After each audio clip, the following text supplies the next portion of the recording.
go get them. And they did. Made a few moves yesterday. Tua was released, and then Minka Fitzpatrick was traded. That all leaked out here during the last hour of the show yesterday. And then, man, it's off and running. Malik Willis is here, 3 years, $67.5 million. Really, instead of looking at that number, you probably need to look at $45 million guaranteed in the first 2 years. So you can do the math on that and divide that in half, and we got a $22.5 million quarterback. And by the way, they're not thinking Band-Aid. If you're going, well, they're just getting a guy in here to take care of this thing till they build the talent back up. No, they're hoping, and they think of everybody that was out there, he's got the best chance and the most upside to be a franchise quarterback. And that's not just me. That's everybody else out there's got an opinion. I heard all of them, from Hall of Famers to guys studying the tape. Matter of fact, did everybody study his tape? Because that's how everybody started before they got into this yesterday, whether it was ESPN or NFL Network. But Jeff Hafley, John Eric Sullivan, and John Robinson know him better than anybody else.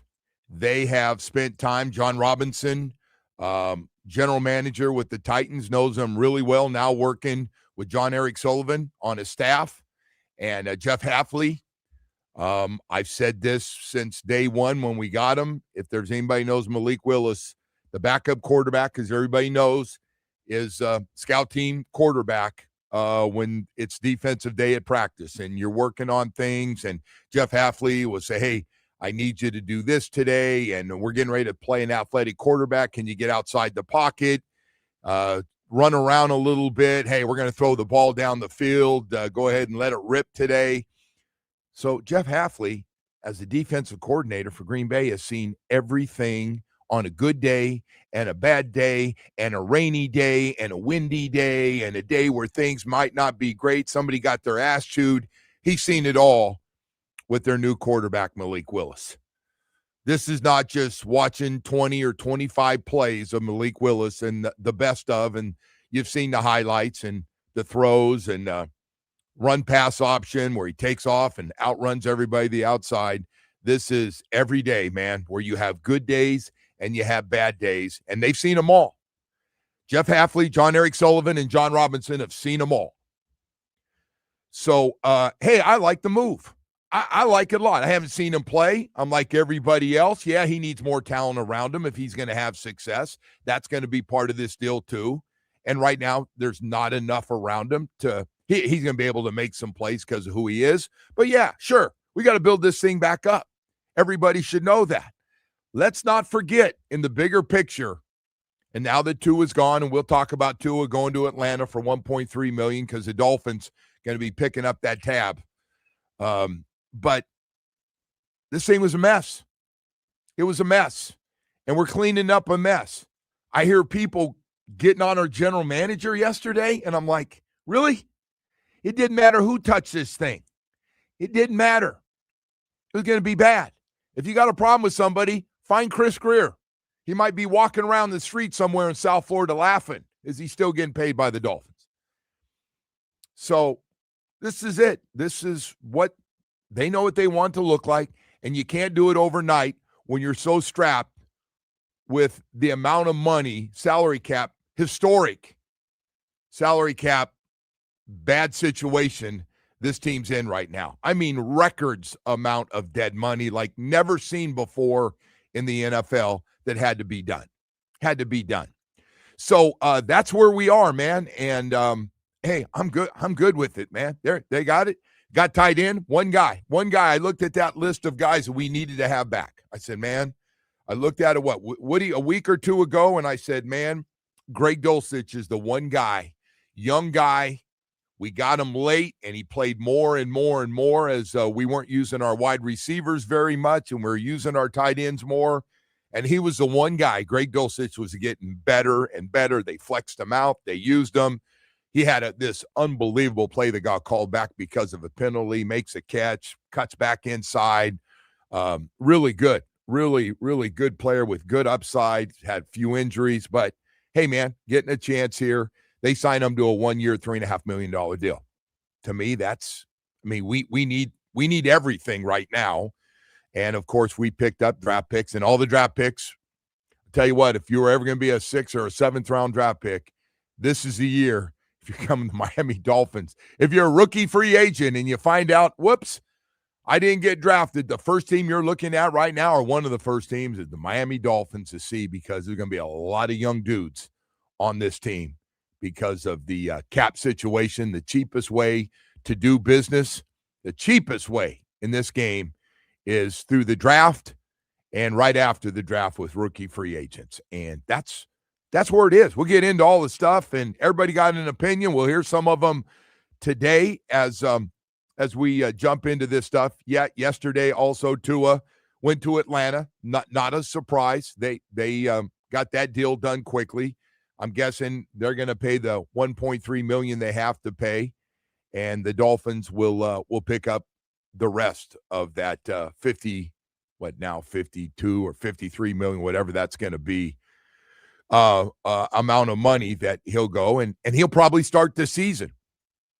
Kind of lost in everything is there's a good chance that he will be the starter in Atlanta, because the quarterback of that team that they drafted really high is coming off his 3rd ACL, Michael Penix, and he might not be ready to go. So, I mean, if you handpicked it, and you know the deal, Tua plays well, Penix probably doesn't get his job back. If they got a good team, they've put together a pretty darn good team, good running game, one of the best running backs in the game, and they've got some nice weapons outside.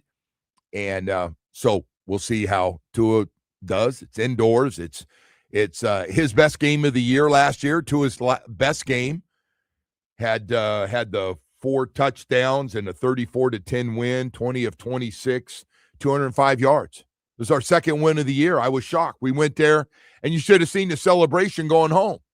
I mean, Mike McDaniel was in the middle of it. I was like, hey, we must be 7-2 instead of 2-7 the way we're acting right there. We were getting after it, man. And hey, it's hard to win, and I get it. But yeah, that was a big game for Tua, and they did.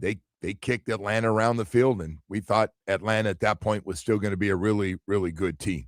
Anyway, so we've got a lot of free agent news. Boy, so Las Vegas tried to go out yesterday and act like the Patriots.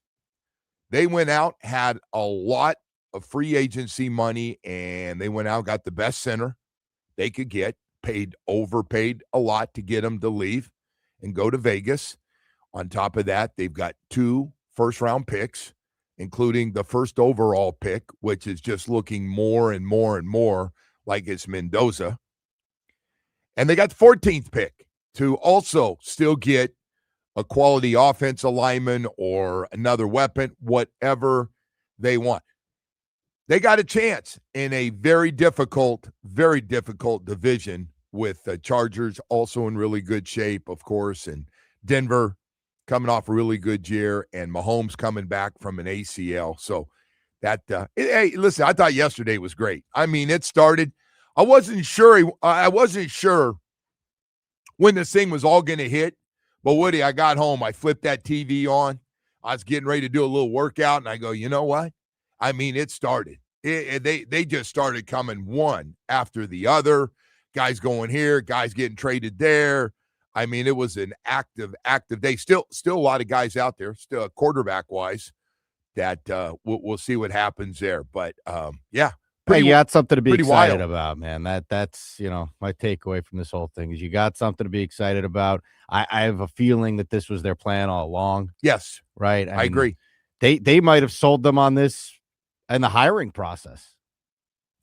Right? This could have been going all the way back to the hiring process here, that they were going to do this. And, I know they had to go up to the podium when they got introduced and say all the nice stuff about Tua and all that. But I'm guessing they had they pretty said good nice stuff, right? Till he went out the door and he released them. But I'm guessing they had an idea that this was the game plan here. And you're probably right. They put their reputation on the line for this guy. There's no question about that. They gave him a decent amount of money guaranteed. And I don't think this is any sort of Band-Aid. Why would you Band-Aid it? Well, Arizona said they're claiming Arizona said it was just too much money for them with the resume that he has. They liked him, but that's okay. Hey, man. And If so he's some the guy, people, it doesn't matter what you. I mean, yeah, right? But some people yesterday in the national media were working off Arizona and going, what are the Dolphins doing? They need a lot of help. Oh yeah, they do need a lot of help, but they need a quarterback.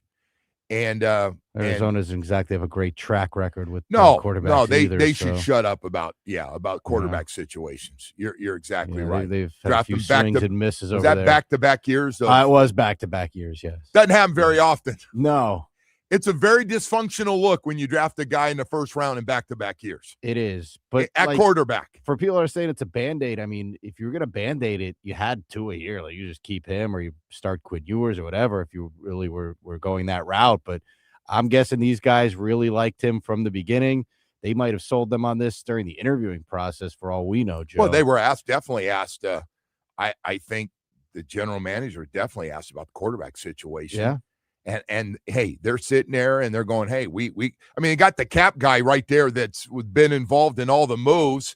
They're going, all right, go ahead and tell them what we've done with the cap. So our potential new general manager's aware of it. And hey, we got to pay this guy. What are you going to do? And you're probably right. No question. They had to tell him what they were doing with. Well, Brandon Shore's in charge and oversees the cap, and yeah. he's sitting there on the committee. I mean, if you're going to take that job as the GM, like that's you'd have to ask, hey, Brandon, what are you guys willing to do with this quarterback right. here? Are you going to force me to roll with him? You going to absorb that money? Like, what are we going to do here? I would think if you really you wanted to know what they're thinking and you want to know if you're John Eric Sullivan before you take that job. Are you tying my hands here because of this financial disaster you guys have created? You guys have created.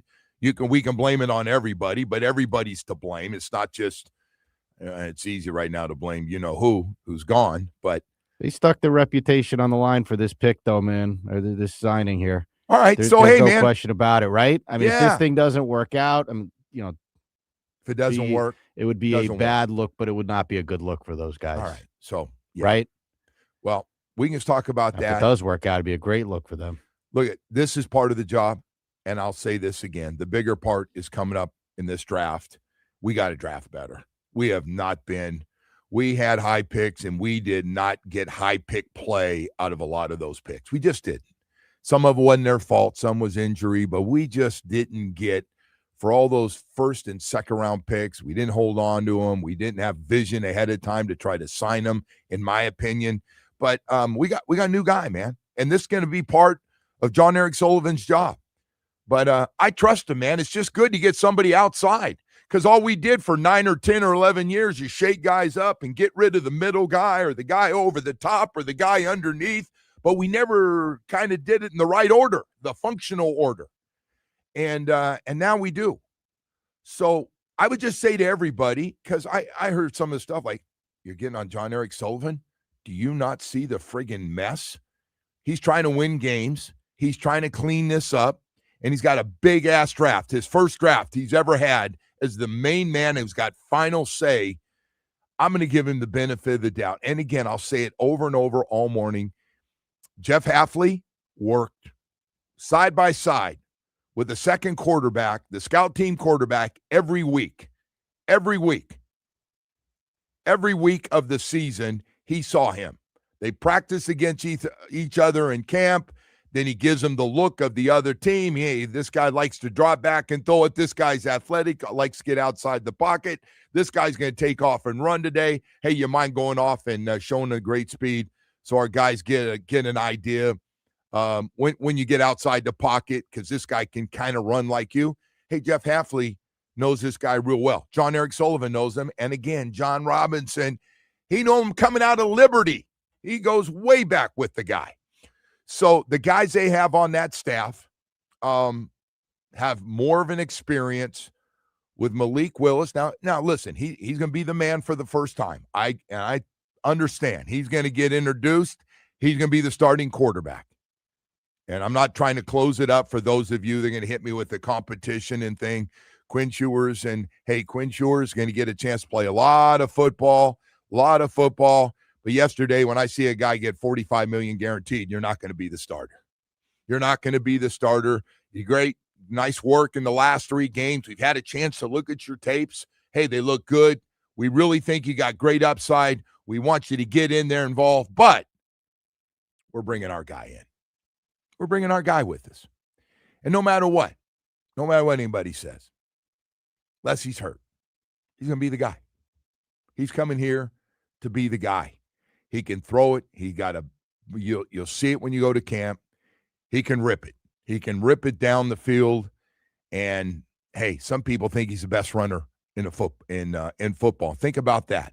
In the first game of the season, he runs for 2 first downs.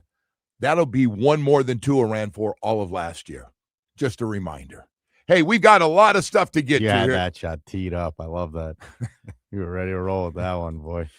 Well, listen, man, I've already gone way too long. No, look, man, I don't understand why anyone would be down on this move here. Come on, man. This is. Wait a second. You got guys from Green Bay. I'm guessing they sold them on this. Like, come on, man. Wait a second. Did you really say you're surprised anybody?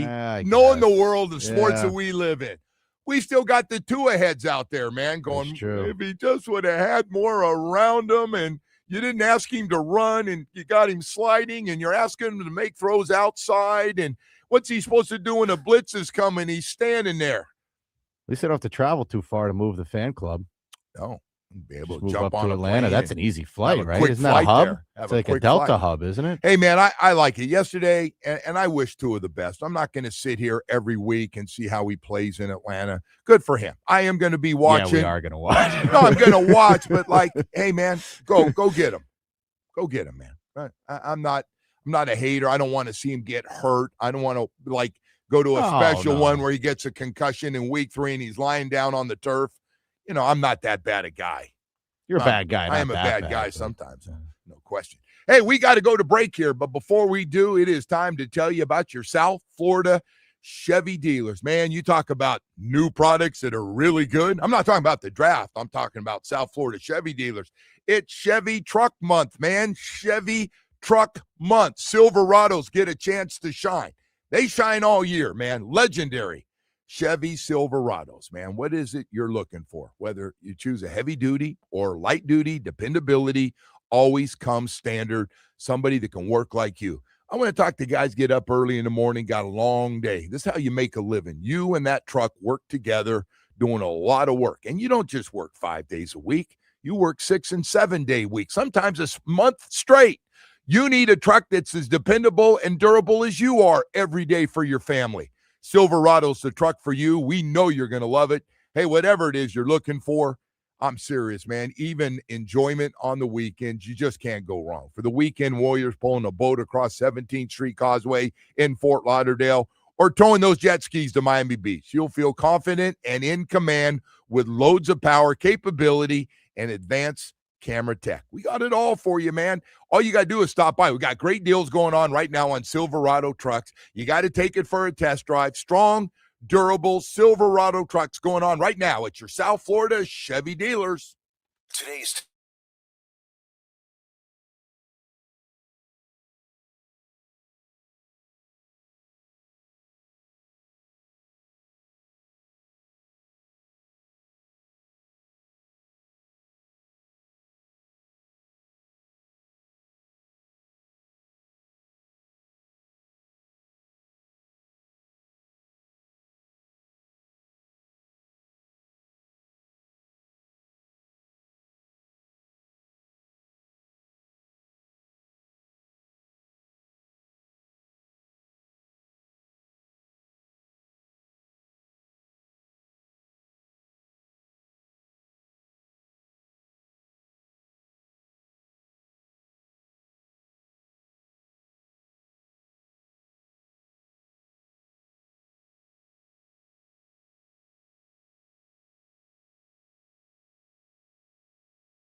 the contract is structured, or 2-year at most. And so it is probably a prove-it deal for him. But if I would have told you a year ago that Malik Willis was going to get a contract that was about $24 million average per year, you would have told me I was nuts. And here's the other part of the equation. Is he actually a better quarterback than Tua? I mean, take the money out of the equation, what they paid him, because that contract is really an albatross around him. Is he a better quarterback than Tua was for the Miami Dolphins? Is Tua capable of being healthy long enough to be the quarterback that you're referring to? Malik Willis has shown us that he has the ability to go win football games. There's 35 passes a year ago that he threw.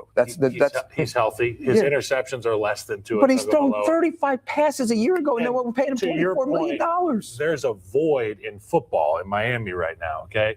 New coach, new regime. They had an interim GM over the offseason, Champ Kelly. These fans are like, okay, thanks for ripping that Band-Aid off. Now what? Give him something. It's going to be a party in Miami, and Malik Willis is going to be at the center of it. See, I think he's right about the deal. We'll see it with the structure. It's got to be a prove-it deal, because they could have easily played with Quinn Ewers and tanked and gone into next year's draft and had a bunch of guys that are going to be really good quarterbacks in next year's draft. And we say that every year, but I really believe that for next year there will be a lot of good guys. They could have tanked, and this isn't tanking. This is giving him a substantial paycheck to go be your quarterback. All right, that was Pete Prisco. He'll join us later in the show, doing his show yesterday and talking about the money and everything else. Hey, man, I love it.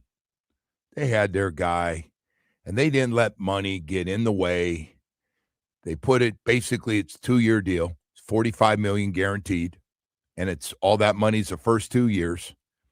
And it is. We'll see how he plays. And if he plays, and their thought is, well, they're not saying he's the best Band-Aid to help our team get better and stuff. And they're not tanking. I mean, not on purpose, but they got rid of a lot of good players. I mean, there's not a lot of talent on the team right now. There is not a lot of talent. We can agree with that. They got a core of guys that I've talked about on the show, Sealer and Brooks and Patrick Paul and Brewer and Waddle and Achane and Tyler Dotson. And then they got the unknown draft class from last year. It just is. I mean, I didn't see anything consistent enough from start to finish, so we got to see. I give everybody the benefit of the doubt year 1 to 2, because the whole draft class played a lot of football. Never seen anything like it, including your 7th-round quarterback started 3 games at the end. And then the other guy, it's a really important position, if you watch the money yesterday, is where is Chop? Where is Chop, and what will Chop Robinson look like in year 3? Kind of an important position, the pass rushing position, as a first-round pick here a couple of years ago. So, they got to fill it up, and there's going to be a lot of talk, because we all understand the quarterback's very, very important in the NFL. And Malik Willis, we got that money, and, of course, there are going to be 2 groups. First of all, if he did go to Arizona, and for that amount of money, there would have been a lot of people going, wow, we had to let money get in the way of the guy we really wanted. So you can't win. If you're John Eric Sullivan, he was going to take crap either way, because they're going to have to pay some. And they did. And they're not backing off. I love this, man. This guy's sticking to it. He said, remember he told you? These draft picks are going to be very important. We need to build it through the draft. He didn't mess around and try to trade draft picks and get creative. Got all those draft picks. So we got a quarterback they think is going to be a big upgrade for this team and what they're doing. Look, if you did bring Tua back with no money, what do you think this thing was going to look like? We were going to be in Cap Hill no matter what after we released all those guys. Just the Tua ones at a different level, never seen before in the National Football League, a cap hit of $99 million. That's new territory, no question about it. But this guy going to give you ability to do some different things. I get it. The experience thing, it's there. I get it. He's going to have some bad plays, not going to play perfect games. I don't know, man. I'm glad to see Tua get a fresh start somewhere else. That's nicely put. And get somebody else back there, that 3 guys that are running this organization, Halfley, JES, and John Robinson, to see. I don't know if he likes that JES. You think he's going to like that, or am I going to get the call he'd prefer Sully? I can't say it until he tells me to say it. I'm sorry. That's the school I'm from. I call everybody sir and mister, and they go, no, call me by my first name. Then I change. It's just so weird. Like, everyone's got an opinion on Malik Willis, and like, I kind of, not kind of, I told you from the beginning, I side with whatever those guys think, right? You paid them a lot of money to come in here and clean up your the decisions, mess. Clean it up. Like, you got to trust them to make these decisions. And I just don't know how anyone could have seen all the film on Malik Willis. And I got to tell you, that was a big splash, by the way, for general manager. That was a big one. This was a very expensive move to make. If you want to get everybody talking, you did it. You did it yesterday, because a lot of people were picking up that phone. And matter of fact, a lot of cities were picking up that phone. And you know what I did yesterday, Woody? I did not call anybody back. Yeah. I didn't call anybody in Atlanta because I didn't want to get into it about Tua. I don't. Oh, yeah. You don't. I went, hey, bro, this is your guy. And I'm good. Listen, I want to let you know, I do stuff for all the guys because sometimes I need them. And the guys in our business that do radio shows, you try to do it. But some other markets, I just passed on. I just said, you know what? Actually, it was a recommendation of my wife. Said, I see your phone. You're telling me all these people are calling you. Hey, bro. Shut it down. Hey, can you come on this afternoon? Hey, what about tomorrow morning after your show? Yeah. And I go, you know what? I'm going to take the high road. I'm going to take the high road on it. I actually felt bad calling you yesterday because I figured your phone was a mess. Well, everybody has a different take on it. And so that's fine. Hey, man, it's exciting, man. It is. There's no We're gonna reason find for out people together. Not to be excited. Sit back and grab your popcorn, man. But this was a very, very expensive move when you factor in that they had to get rid of Tua to do it, right? You factor that into it. This was a very, very expensive situation here. So if you were to ask, these guys have some conviction here. If you were to ask our fan base, which we should ask our fan base because nobody beats the hell out of their fan base worse than we have for 25 years. If you were to ask them whether they bought a Tua jersey or not, if you were to ask them, should we just bite the bullet and get rid of him? I think most people would have said it's time for him to go. He needs a fresh start. I don't get this. The GM's gone. He should be gone. I don't get the whole play Ewers crowd here. You know what I mean? There's just there's no reason. If you had Tua on the roster, you're going to pay him anyway. And you didn't care about winning because Quinn Ewers is not the answer. Is that what we're getting? We're getting a lot of Quinn Ewers should be the starter? Yeah. I mean, calm down there, Charlie Browns. 954. If you give everyone the benefit of the doubt, play Ewers. The only way this works, if you sign Willis to a huge salary, year 3, then cap issues. Why not play Ewers? If he is the guy, or a Brock Purdy, or what? I mean, Brock it's Purdy, come on. Stay at least on the topic, man. What's the Brock Purdy? Oh, because Brock Purdy was the 7th round pick. But all right. Sorry.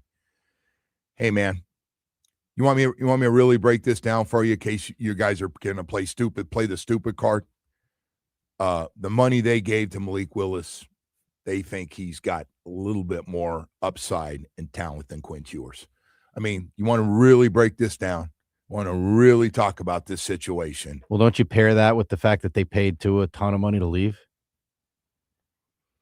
Well, right. I mean, you certainly didn't have to do that.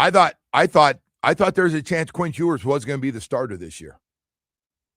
Well, if they didn't like Malik Willis, yeah, but clearly they liked him all along. They right? did. By the way, that was clear. That didn't just they didn't just wake up Sunday night and go, "Hey, I'm sitting here, I can't sleep.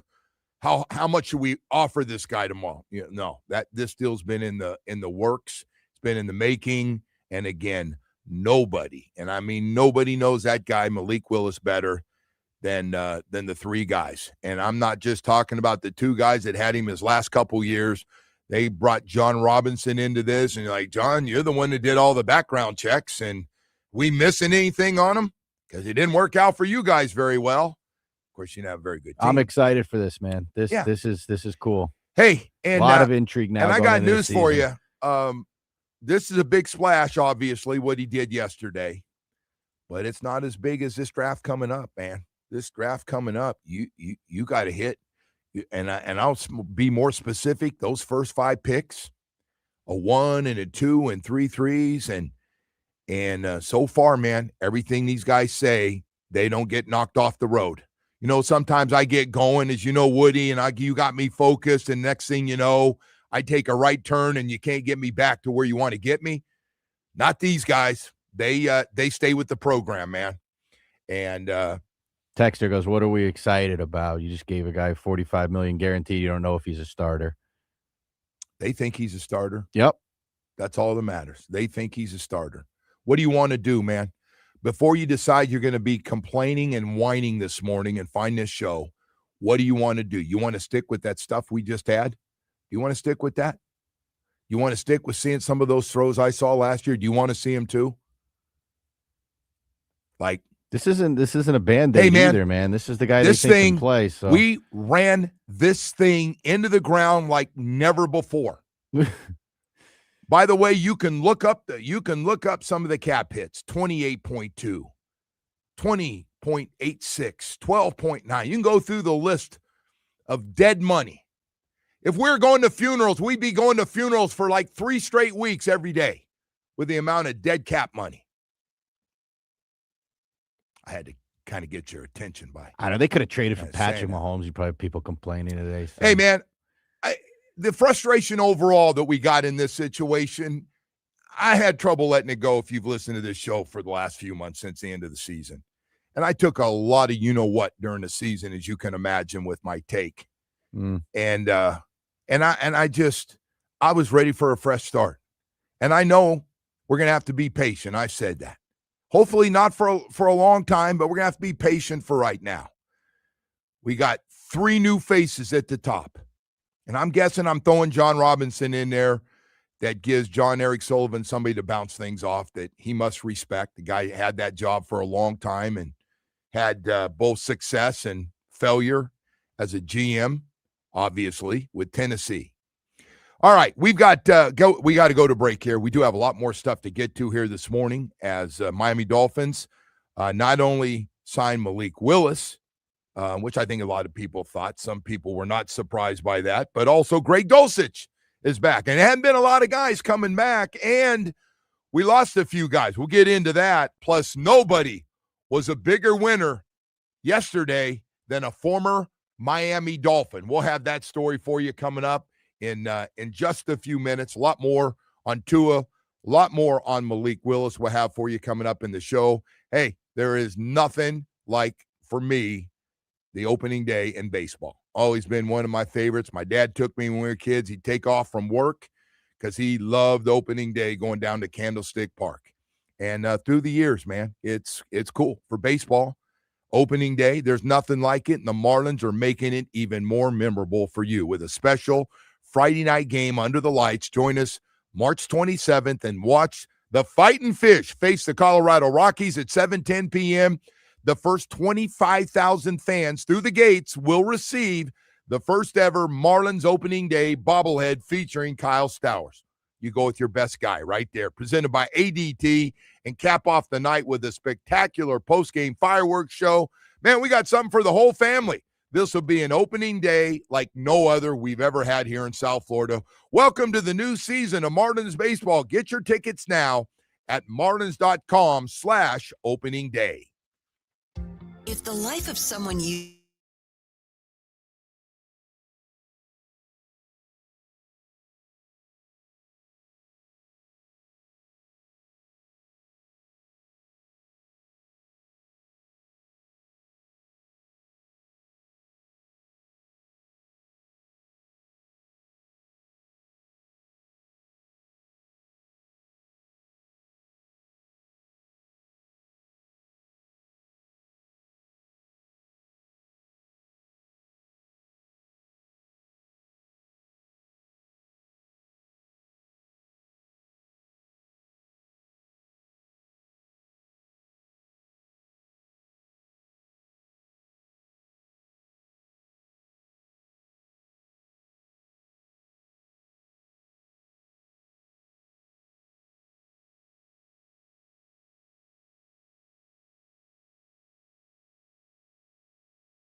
So he's played in 9 games. Is that right? 9 games? Incredible. 9 games played, 9 and 3. Battle of lefties over there, yeah. Yeah, man. So, got 2 left-handed quarterbacks. That's right. And he's coming back from an ACL. They got some decent weapons over there. Oh, no, they got. That guy might be the best running back. That guy behind. In football, but yeah. And that he's in the conversation. He is. He's elite. He's a 2,000-yard guy. You Big keep horse. him in, throw him the ball a lot like our guy here. Catch a lot of passes as well as being able to run the football. And, hey, smart move, just like Tannehill. Tannehill handpicked where he was going. He and his agent went, I know I can beat that guy out and Tua gets the first shot. And listen, if Tua plays well, Atlanta's not going back to Michael Penix. If he plays well early, they're going to stick with him as long as he's playing well. So we'll keep an eye on that. I get it. He's our guy, and some of you will do this because this is what we do. Oh, there's some people waiting. Praying he plays well. So they can call this show and call other people that were down on Tua. I'm going to miss those press conferences, to be honest. I mean, because, that unknown of what he's going to say. It's true. That stuff that took place this year was at a different level, brother. You can't make that up. But I'll tell you what, from the moment he signed that contract and ran out on the field to show me the money to everything else.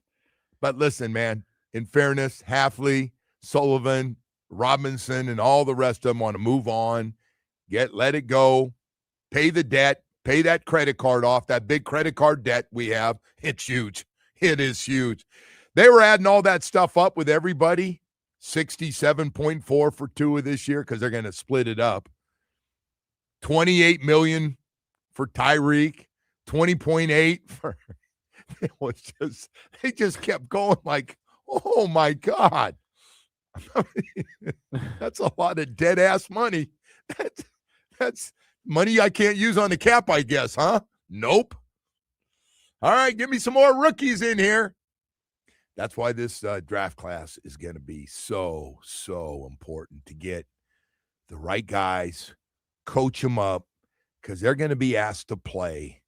I think you can all, common sense, we can all figure it out together. A lot of these young dudes are going to be asked to play. It's great for the rookie class. I want to be, by the way, it's his first draft class. It's coach's first draft class. Hell, those are our guys. Let's play them. Get them in there. Hey, day one. No. Don't get behind the vet that's been here a year. Your ass get up there. You're starting, man. You're starting. Go with the ones. Anyway, it will. I'm looking forward to going out there to camp. Probably have Pete Prisco on one side, Kimbo Camper on the other, and that entertainment by itself is pretty good. Gold talks nonstop, Steve Goldstein. And we're going to sit up there and watch this guy throw it and see how they fill in this roster. And I don't need to tell you, we need pass rushers. We need offensive linemen. We need cornerbacks. We need safeties. A lot of things. A lot of positions we need a starting offensive line first for Malik Willis. That's going to be an important one. I saw our starting guard also joined the Chargers that played for the Miami Dolphins. Speaking of that, but the big winner yesterday was a former first-round pick. Did you see the money Jalen Phillips got? 4-year. He was getting ready to sign with the Eagles. And all of a sudden, Carolina, Dan Morgan said 4-year, $120 million, $80 million guaranteed. Jalen Phillips hit the jackpot coming off 2 severe injuries, a knee and Achilles, to get himself and play well enough for the Eagles to get a 4-year, $120 million, $80 million guaranteed. Even if he doesn't see any of the rest of that money, he will definitely see that $80 million. How about that? How about that? By the way, Jake Bailey's also going to Atlanta. Had a great year. How good was Jake Bailey last year? How good was our punter? I'm being dead serious. Whether he had to rip it or place it in the corner, well, the Falcons noticed because they picked them up as well. So a lot of movement yesterday all over the board. Vegas went strong. They had a ton of money, and they spent a lot of money, starting with a really good, maybe the best offensive lineman in the center they were able to get. And then on top of that, they just started spending at every position. They need help everywhere. They got 2 first-round picks, including the number 1 pick in the draft, which is expected to be Mendoza. So we'll see what kind of move they make. Can they make that? I don't think it's going to happen in year 1 like New England, considering who's in that division. But yesterday's a fun day, man. Fun day in a lot of cities to see, or not fun, on the things that you do and what you've added, and showing your fan base what you're thinking of doing and how good. And then the draft, of course, is coming up next after this free agency, and we'll see if Dolphins have any other small moves they might be making. Hey, it's sneaking up on us, man, this 7 o'clock hour. We got a little long-winded here. We got a lot of stuff going on this morning. We'll get to more of it coming up in just a moment, so stay with us for all that stuff. And by the way, before we get to that 7 o'clock hour, I want to talk about Chill Zone Air Conditioning.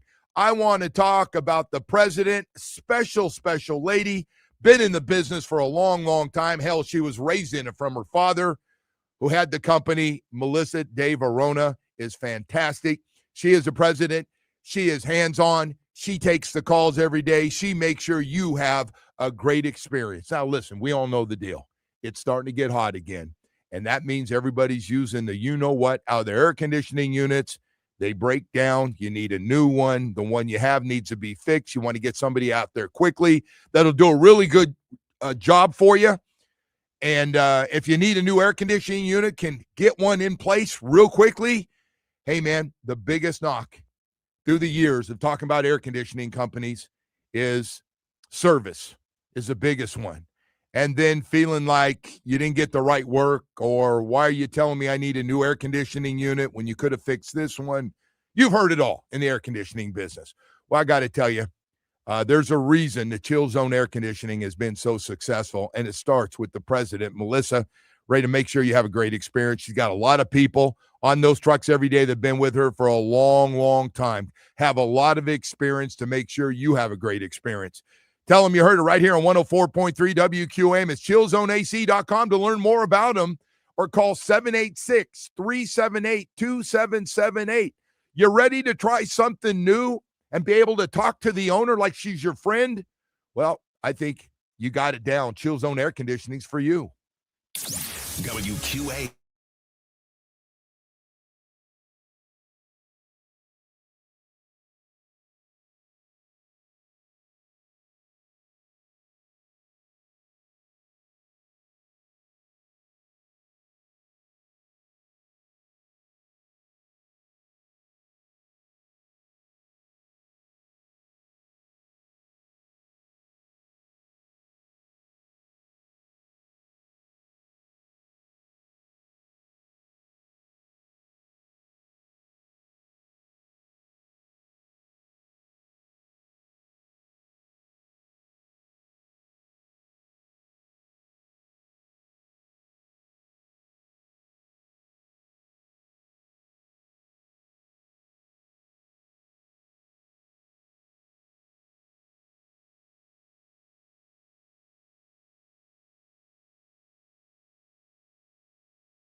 877-3733. This update is brought to you by Doral Kia. You always pay less than the pricito at Doral Kia. Visit us at Doral Kia or DoralKia.com. Starting with the Dolphins, who signed quarterback Malik Willis to a 3-year, $67.5 million contract with $45 guaranteed. And former Dolphins quarterback Tua Tagovailoa agreed to a 1-year deal with the Falcons. Over to the Heat, who will host the Wizards tonight. Tip-off is at 7:30 from the Kaseya Center. The game can be heard on 104.3 FM. To the Panthers, who will welcome in the Red Wings tonight. The puck drops at 7 from Amarant Bank Arena. That game can be heard on 560 AM. And in baseball, the Marlins will continue spring training against the Nationals. The first pitch is at 1:10 from Roger Dean Chevrolet Stadium. And the World Baseball Classic will continue in Miami tonight with Israel and the Netherlands. The first pitch is at 7 from Lone Depot Park. Joe, back to you. All right, Woody, thank you so much. Wow. Yesterday, who would have thought on a Monday morning, the 9 o'clock hour would come out with so much news, starting with Tua Tagovailoa being released with obviously a lot of dead money behind it. And then on top of that, Minkah Fitzpatrick was also traded to the Jets, where Drew Rosenhaus, his agent, had a 3-year, $40 million contract waiting for him to go to the Jets. Because I'm guessing Minkah said, I don't mind going there, but it sure would be nice to get some new guaranteed money. And so Minkah we'll see. We'll play with the Jets. Dolphins get a 7th-round pick. And then there we go. Then later on that day, Tua, we find out it's going to the Falcons for that $1.3 million. You're going, 1.3? Don't worry, he got all the guaranteed money coming from the Dolphins. We'll pick up, minus that 1.3, we'll pick up the rest of that guaranteed money. You surprised it was so quick? No. Woody, I told you, Woody. I know it's not. It's a very low we're at risk. the combine. Yeah. No. I was saying we're at the combine. This stuff, these deals didn't all just happen the last 24 to 48 hours. Yeah. They didn't just go on Tua's going, I'd be interested in Atlanta. And Atlanta didn't go, maybe this Tua deal if he gets cut. They've known. Everybody's had a pretty good idea. Everybody's got bringing in their cap guys going, can they keep him? Nope. They're going to let him go. They're going to let this guy go. This guy, they can't redo it. He didn't want to be there. It's bad. So everybody's had a pretty good idea. I think most people in the NFL, from what I was told last night, knew there was no trade going to take place unless the Dolphins wanted to throw in a whole bunch of draft picks, and that wasn't going to happen with John Eric Sullivan needing. Hey, man, it's his first draft. It's a full draft. 5 picks in the top 90. I'd say it's pretty damn important to hit, especially when you need young talent. Considering you don't have money to go out, and yesterday you couldn't be a big player except for Malik Willis, who ended up being one of the big stories yesterday. I think we're all curious, no matter what side of the fence you're on with Malik Willis. I can't wait to see him. I want to see what he looks like throwing the ball. I want to see him run around a little bit. And more importantly, when I do see him run around, I want to see some good young guys with him running around. And they've got some work to do on that offensive line. I got the check out on the center and the 2 tackles. I'm good. Austin Jackson on one side, Patrick Paul on the other. We need some guards. We actually need a couple of guards. We do. We got to add some depth. You just can't have a starting 5. I saw a bunch of guys yesterday. Dolphin Strange ends up going with the Chargers, joins Mike out there, and Butch, our offensive line coach, did a hell of a job here. Did a really, really nice job here. So he'll get his right guard out there, and on top of that, our fullback also signs with the Chargers. All that stuff, Mike McDaniel, who's got obviously a lot of say-so on that team to be able to get the guys he wants offensively to run the system. And they got a lot of talent on that team to start with. That's not lacking talent at all. Anyway, hey, we've got I guess the biggest thing I'm hearing is Malik Willis is, do we have to give him that much money? And like, wow, we gave him a lot of money. Well, he's going to start. Well, no, I wasn't talking about it. We gave him a lot of money, and the resume's not very impressive. Like, I mean, the little bit he did play, but it was in the Green Bay system. It's really sound. It's got a lot of good players. And I go, look at, man, the three guys that were in that had the most say-so on this decision.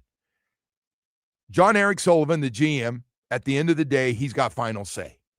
Jeff Hafley, who works with him, was a defensive coordinator for Green Bay, now our head coach. And John Robinson, who John Eric Sullivan has basically helping him as a general manager. I don't know what his title is. I should know it. I don't have it. But John Robinson is on the staff.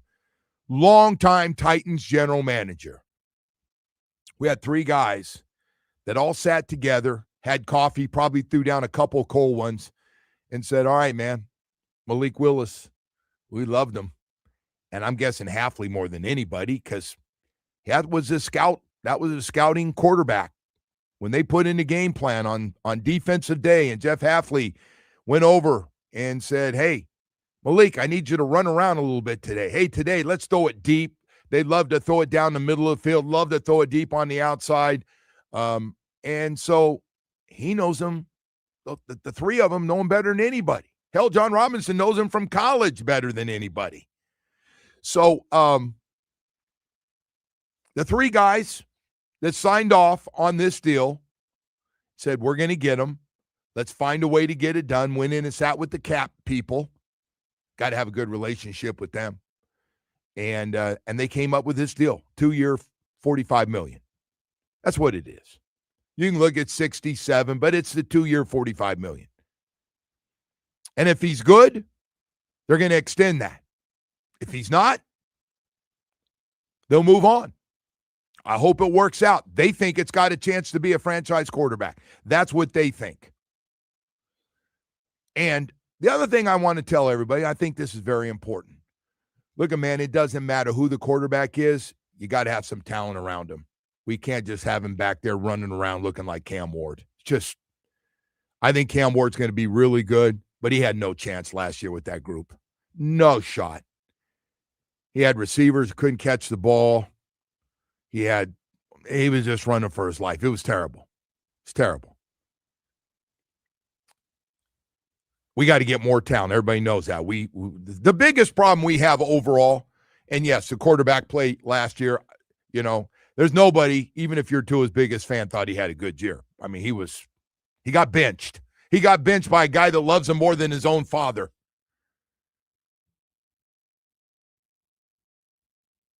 Well, just to make the point. Yeah. Mike kissed him coming off the field. That's never been happened before. That's love. Mike McDaniel kissed Tua coming off the field. Nobody kisses. I've never seen a coach, Don Shula. You got hurt. He might not even been out on the field. He was waiting for you to get off. Get off the field. Get up. Boy, these texts are weird this morning, man. Anyway. Guy says the selection of Willis just proves that these two clowns are inexperienced. 786 says, thank God I left my season tickets after 10 years. This sucks. 954 says, they said competition. Where's the competition at QB? Beavis and Butthead. Yeah, there is no, just so you know, there is no competition. Malik comes in day one, and he's going to be the starter. Just in case the money thing wasn't enough or the relationship, just so you know. Hey, man, if you don't believe in him, that's fine. But I want to ask you, all you smart people out there, what do you want to do? Run it back with the same group we had? Would that have been the answer? Maybe we should extend it some more contracts and see if we could shatter the friggin' dead cap numbers. Is that what you wanted to do? If you have an idea, let me know. Let me know. Hey, man, we went too long with those, with the whole group. Too long. Not trying to rile you up. By the way, Omar is not moving to Atlanta to follow Tua. We had a few of those this morning. Don't worry. He got an article ready to go, though, if he does play well. Oh, God. Omar had a rough day yesterday because I guess he had commented a while back that there was no way that they would trade. Yeah, he did. He looked at that Someone money. sent us that one yesterday. They had people had the receipts ready to go, man. They always do. Yeah. Someone's wrong about something. Yeah, you can't please everyone, so you got to please yourself. I don't know whose song that is. 305 says Dolphins could go winless this year. There you go. All right. Then you'll get your first pick. Then That's you true. can pick from all those quarterbacks. Yeah. Jeez. What do you want, man? Tell me what you want. Tell me what you want, considering we've broken your heart for 25 years. You have that right. If you're a frustrated fan, I can't get mad at him. I don't see any downside to this. I mean, even if, Woody, if he does suck, I can't get mad at fans that are mad. Yeah, but even if the guy does stink, it's not like you're locked in long term here. Like, I hope he works out, and everybody has to say, "Wow, they were right." They gave him a lot of guaranteed money. It's this not, guy's got a not any chance. of these people's money. This guy's got a chance to be really good. I hope that's the case. I hope next year, wherever we're picking, it doesn't have to be a quarterback, because we're going, hey, this Malik Willis, well, we're going to draft a guy, but we're drafting a guy just as development program. We got Malik. I hope that's the case. Someone from 754 says, Joe, what was your biggest contract that you signed? Just curious. There's so much money nowadays. 35, 42. Ready? Here we go. Yeah. 35,000, right? Not yes. million. Okay. 35, 42, 50, 80, 130, 160, 190. So you were a year-to-year guy. No. Those were my contracts. Those are all Okay. different. 3 contracts in there. Okay. And there were 2 years where I made almost as much in playoff money going to the Super Bowl. It like almost doubled my salary, because early on we went to Super Bowl twice. So you peaked at 190? Yeah. What's the minimum these days? It's got between 600,000 and 700,000 for Wow. rookies that aren't drafted. And you said, what was it? Marino got the first $1 million contract. Yeah, I think he got the. We were in San Diego. Mm-hmm. We're in San Diego or LA, somewhere in Southern California. I don't know if we were playing the Chargers or the Raiders. And we went back, and he said, come on, I want you to go with me. This can be a historic day. And I went with him. And the guy stood up, and the whole staff was there. Whole staff with the agent. And they were all cheering. And he signed it right in front of me, and it was all guaranteed money. Wow. And it had extra zero to it. And we were going, damn, bro. I went, damn. Yeah. My face was like, this is unbelievable. Yeah, man. I've been there for some of the very special moments of my roommate. But that was, he goes, come on, man. I want you to go with me. I'm going to go sign this contract. I go, what? Wonder what his contract would have looked like if he signed today. Oh. By the way, which one? Played 15 years now. Yeah. Every 5, you redo it. He'd be a 500. Oh, yeah. And not 500,000. All right. Hey, we got to go to break. We're running super late. Maybe a little Dave Hyde coming up here. A little Sun Sentinel Dave Hyde. See how Dave's feeling. I didn't read Dave's stuff. I gave Dave, I read some of his stuff last night. I lied a little bit. Atlantic Men's Clinic, ED and low T. I'm not talking about Dave Hyde and that, though. I'm talking about me. I had low T and ED. It was bad. Oh, man. No energy. Sex drive was gone. My poor wife's in the bedroom making excuses. I know you're stressed out. And did you have a tequila? Yeah, but I had it before. Like, I don't know what's wrong. God, it's really, I got to tell you, it's depressing. The breakups, divorce, all the things you hear, man, when all of a sudden, not just low T kick in, but ED, man, it just changes everything. It's a mess. And if you're going through it, it happens, by the way. I went to Atlantic Men's Clinic. I got educated. I got the testing and everything. But the thing that impressed me the most was they hit me with the numbers like, hey, Joe, you're lucky it only hit you in your 60s. We got guys coming in here in their early 40s and 50s. Half the men in their 50s have it. And I went, really? And I just realized that as men, we're proud. We don't go around and tell everybody our problems. Well, hopefully you're doing something about it. And if you haven't because you don't know where to turn, I got a great place to turn for you. Atlantic Men's Clinic. I want you to set up that first appointment. I want you to get the PSA test, medically advised, the test dose, meet with their professional staff. You got to tell them what you're going through. Don't try to be a tough guy going to Atlantic Men's Clinic. Tell them what's going on. And they're going to go, it's not a problem. They're not going to look at you funny. They're not going to laugh. They're going to educate you and then put you on a program that can give you great results. You're going to knock out ED. Low T is going to be gone.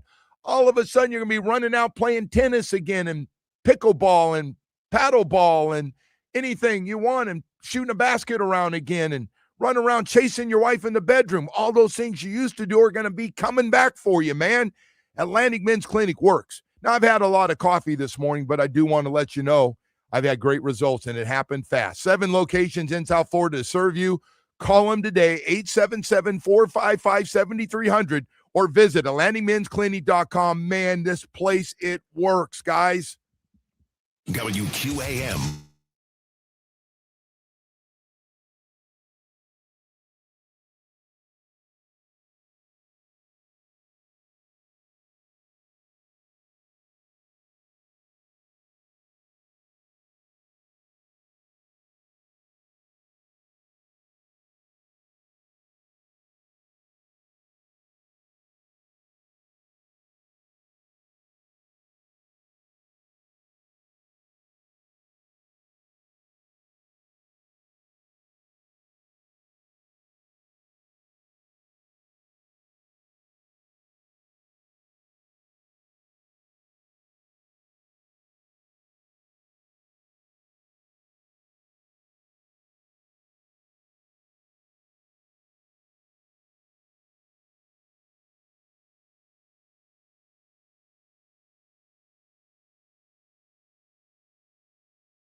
time, head out to the Toyota of Hollywood hotline. Shop over 2,000 Toyotas on sale, one location. Toyota of Hollywood on 441 between Hollywood and Sheridan. ToyotaofHollywood.com, Joe. Somebody that represents the people, that's been writing in this town for a long, long time. Dave Hyde from the Sun Sentinel joins us, getting ready to go up to the Fort Lauderdale Yacht Club and being able to entertain the people up there that are driving around on the east side of town in those beautiful boats and those big-ass homes, and my wife going, why not us? Why not us? Anyway, hey, Dave, real quickly, man, your take on Malik Willis, 3 years, 67.5, $45 million guaranteed the first 2 years. Love it. Those the first two words in my column. I don't know how you can't love it. My problem with the Dolphins for years and years has been not taking swings at quarterback. They get a quarterback and they sit there for 6 years, even when you like, is this the guy? And they keep thinking he's going to take the next step forward. Whatever, take swings. And these guys took a swing. The new regime took a swing on somebody they know very well. All right, they've worked with him for the past 2 years. Both John Eric Sullivan and Jeff Hafley have worked with him for 2 years, seen him day to day, study, learn, regress, improve, show up on time or not, which always is a big issue around here. So they know him. And the fact that they took a chance on him says he has a chance. It doesn't mean he's the guy. It doesn't mean, they're set at quarterback. It means they took a swing on somebody they know, and I love that. I love that they were aggressive. The easy thing would have been to sit back for a year and say, we got a toxic cleanup here, and we're going to sit back and we'll add a quarterback next year of the draft. Dave, it's amazing. A lot of people texting in, very concerned about the money, and I'm like, why are you worried about the money? Think about it. $45 million. We got a guy that just made 54 that got benched last year with 3 games left, and you're worried about 45 over 2 years. The time to be worried about the money was about 3 years ago when they gave it to Tua, when everybody knew, except the people in the building, that nobody was sure who he was as a franchise quarterback, and yet they gave him. That was the time to worry. Now is not the time to worry when they give, $22 million to 2 years and $22 million to a possibility. This is really what you should do in the NFL when you don't have a quarterback. What were their options at quarterback next year if they don't take a run at him? We had people wanting Quinn Ewers. We've already had that. Well, I thought Quinn. I thought it was going to be an open competition. Now you've said, it's going to be an open competition. Malik's going to start, and Quinn can be the backup. Hey, let me ask you a question about something else here that's going on. Malik still needs more support around him. I mean, he can't have this draft is going to be friggin' huge for this team, and hitting on some guys who can come in. And it can't be like last year, Dave. We're going to need guys to step up and put their big boy pants on real quickly this year to help out. Yeah, absolutely. Well, look at the offense. The offense wasn't bad last year. It was pretty good, actually, and they didn't have a quarterback by the end of the year. But look, they got Patrick Paul at left tackle, Aaron Brewer, all-pro center, and then Waddle and Achane as playmakers. That's a good start. And then like you said, let's say they add a guard or 2 maybe. We'll see what they think of. Yeah, right. Good point. So there's it's not like the defense where they don't have an edge rusher and they don't have a cornerback. Okay, that's bare naked for a defense. But I think there's parts to this offense that if they just add, a couple more, and they signed the tight end yesterday who showed, Dulcich's a good player. Dulcich is a good player. He showed he could be somebody. So I think the offense has a chance to be decent this year. Yeah, no. Hey man, I'm all aboard. And John Eric Sullivan came right in and said, here, you want a little splash before we get to this draft? Take this one. And again, we all said this. If you know him and you like him, go out and get him. If you know him as well as we think you know him, and you liked him over the last couple of years as a backup and the little bit that he played, then let's make a run at him. So, you know, and Joe, if he doesn't work out, let's say by a year from now we're saying, oh, we didn't like what we see. Then so what? They go and they draft a quarterback. So what? There's the investment that they made on Willis isn't crushing, and you know, when you just keep taking a quarterback till you get one. That's my theory. Yeah, no, I'm with you, but yeah, all of a sudden, and I get our fan base a little beaten up.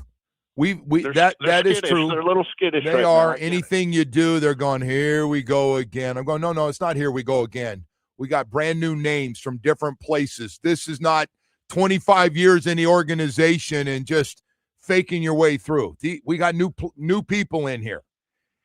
This is not passing on Lamar Jackson and Josh Allen and taking Tua over Herbert and then giving Tua all that money where you start stacking up, you know, constant problems at quarterback. These are new guys, and we'll see what they do. This is their first addition rather than subtraction of this roster. And I tell you what, when you look at who they've subtracted, I don't have any problem with anybody they're letting go. I mean, they're letting them go because of money, obviously, most of them. But they had to clean up a mess. Yes, they did. There you hit it.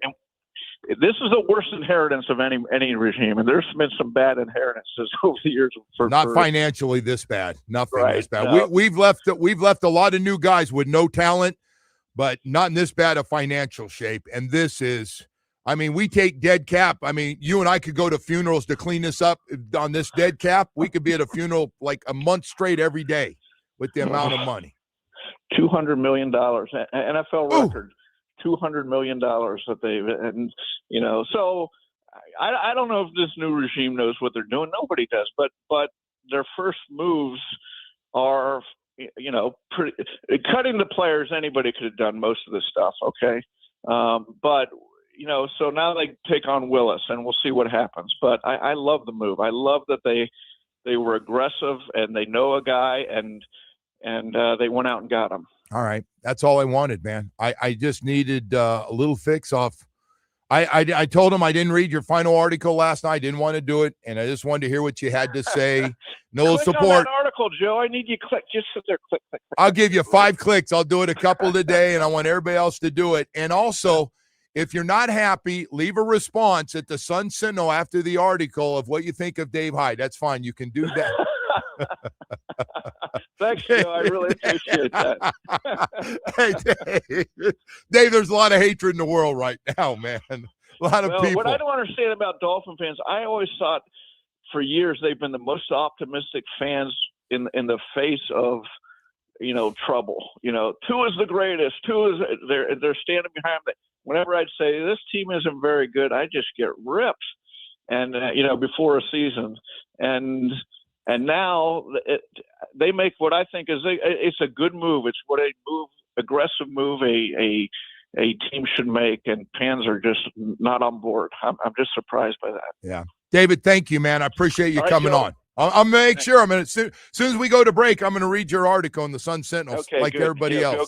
Go get it. I just said everything I said to you, so you got the verbal addition. Right. Thank you, Dave Hyde, joining us this morning. All right, hey.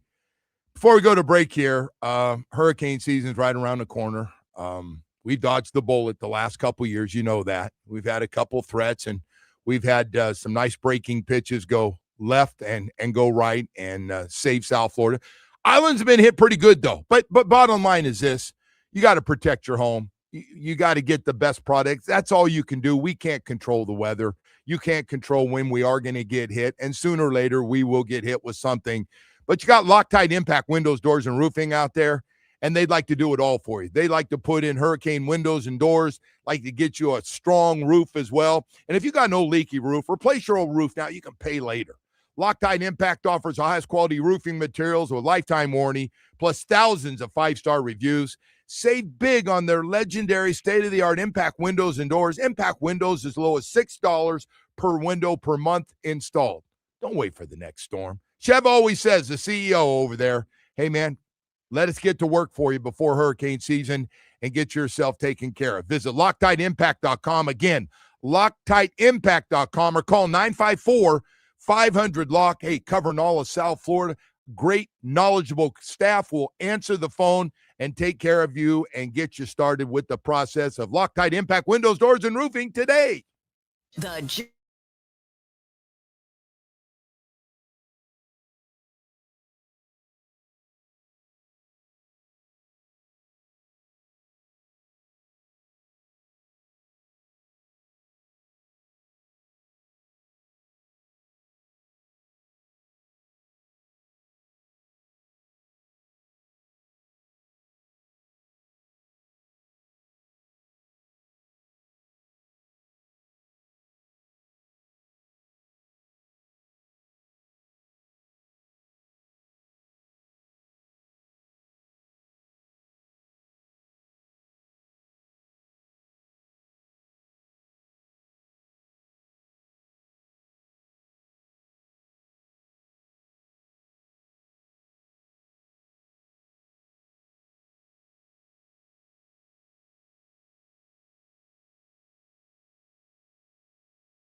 Sports headlines. Without further ado, here's Hollywood.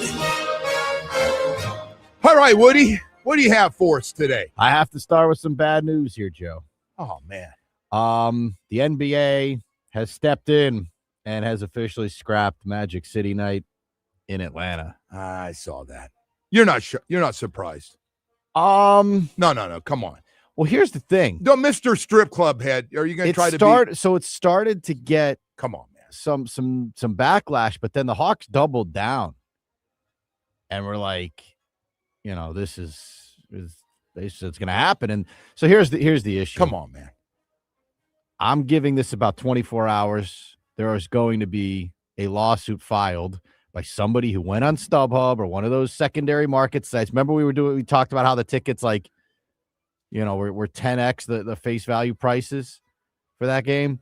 So someone's going to go on there and say, I bought tickets to Magic City Night. It's just a bad look for the NBA, man. Strip clubs. It's a bad look for professional sports in general. It's one of the most bizarre promotions I've ever heard. I get meat market nightclubs. I get it. But, yeah, strip clubs. This was a bad idea from the start. Not cool. I mean, I think they're popular. It's not going to hurt the business. Guys are going to go.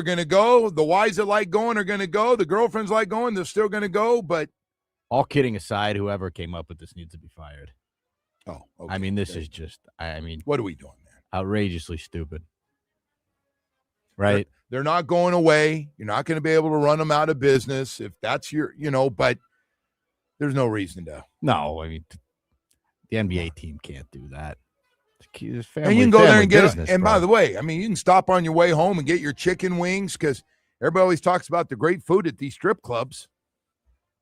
Our own Omar Kelly. What's that thing? The lobster. Fried lobster and fried wings. lobster and wings. Oh, my God. We should do that one day. We have a lot of free time after the show. You know what? How far is that from here? I wouldn't mind doing that. We can hit any of them, whatever one you want. Yeah.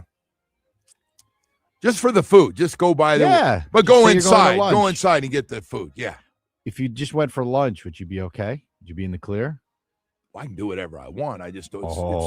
Okay. It's just the grief I get at home. You can do whatever you want. All right. Or I just lie.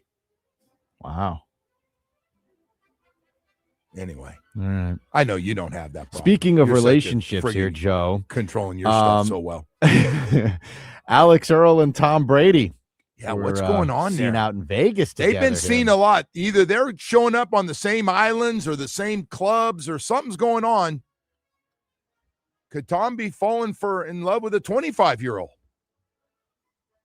It's possible. The 20-year thing is no problem here in South Florida. 20 years younger is not or 20 years older, not a problem. Not a problem. 21, 22 years old.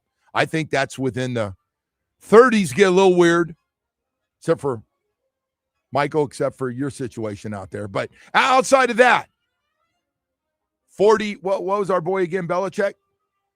77 or something. 50 years difference. Yeah, whatever. Speaking of old people doing weird stuff, the Ohio State president, did you happen to see this one? No.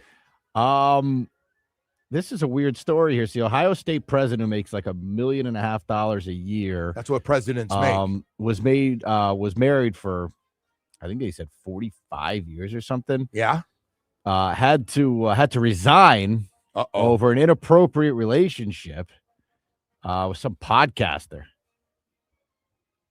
I'm in love with a podcaster. So instead of a stripper, I'm in love with a podcaster. She must have told him you're a very handsome older man.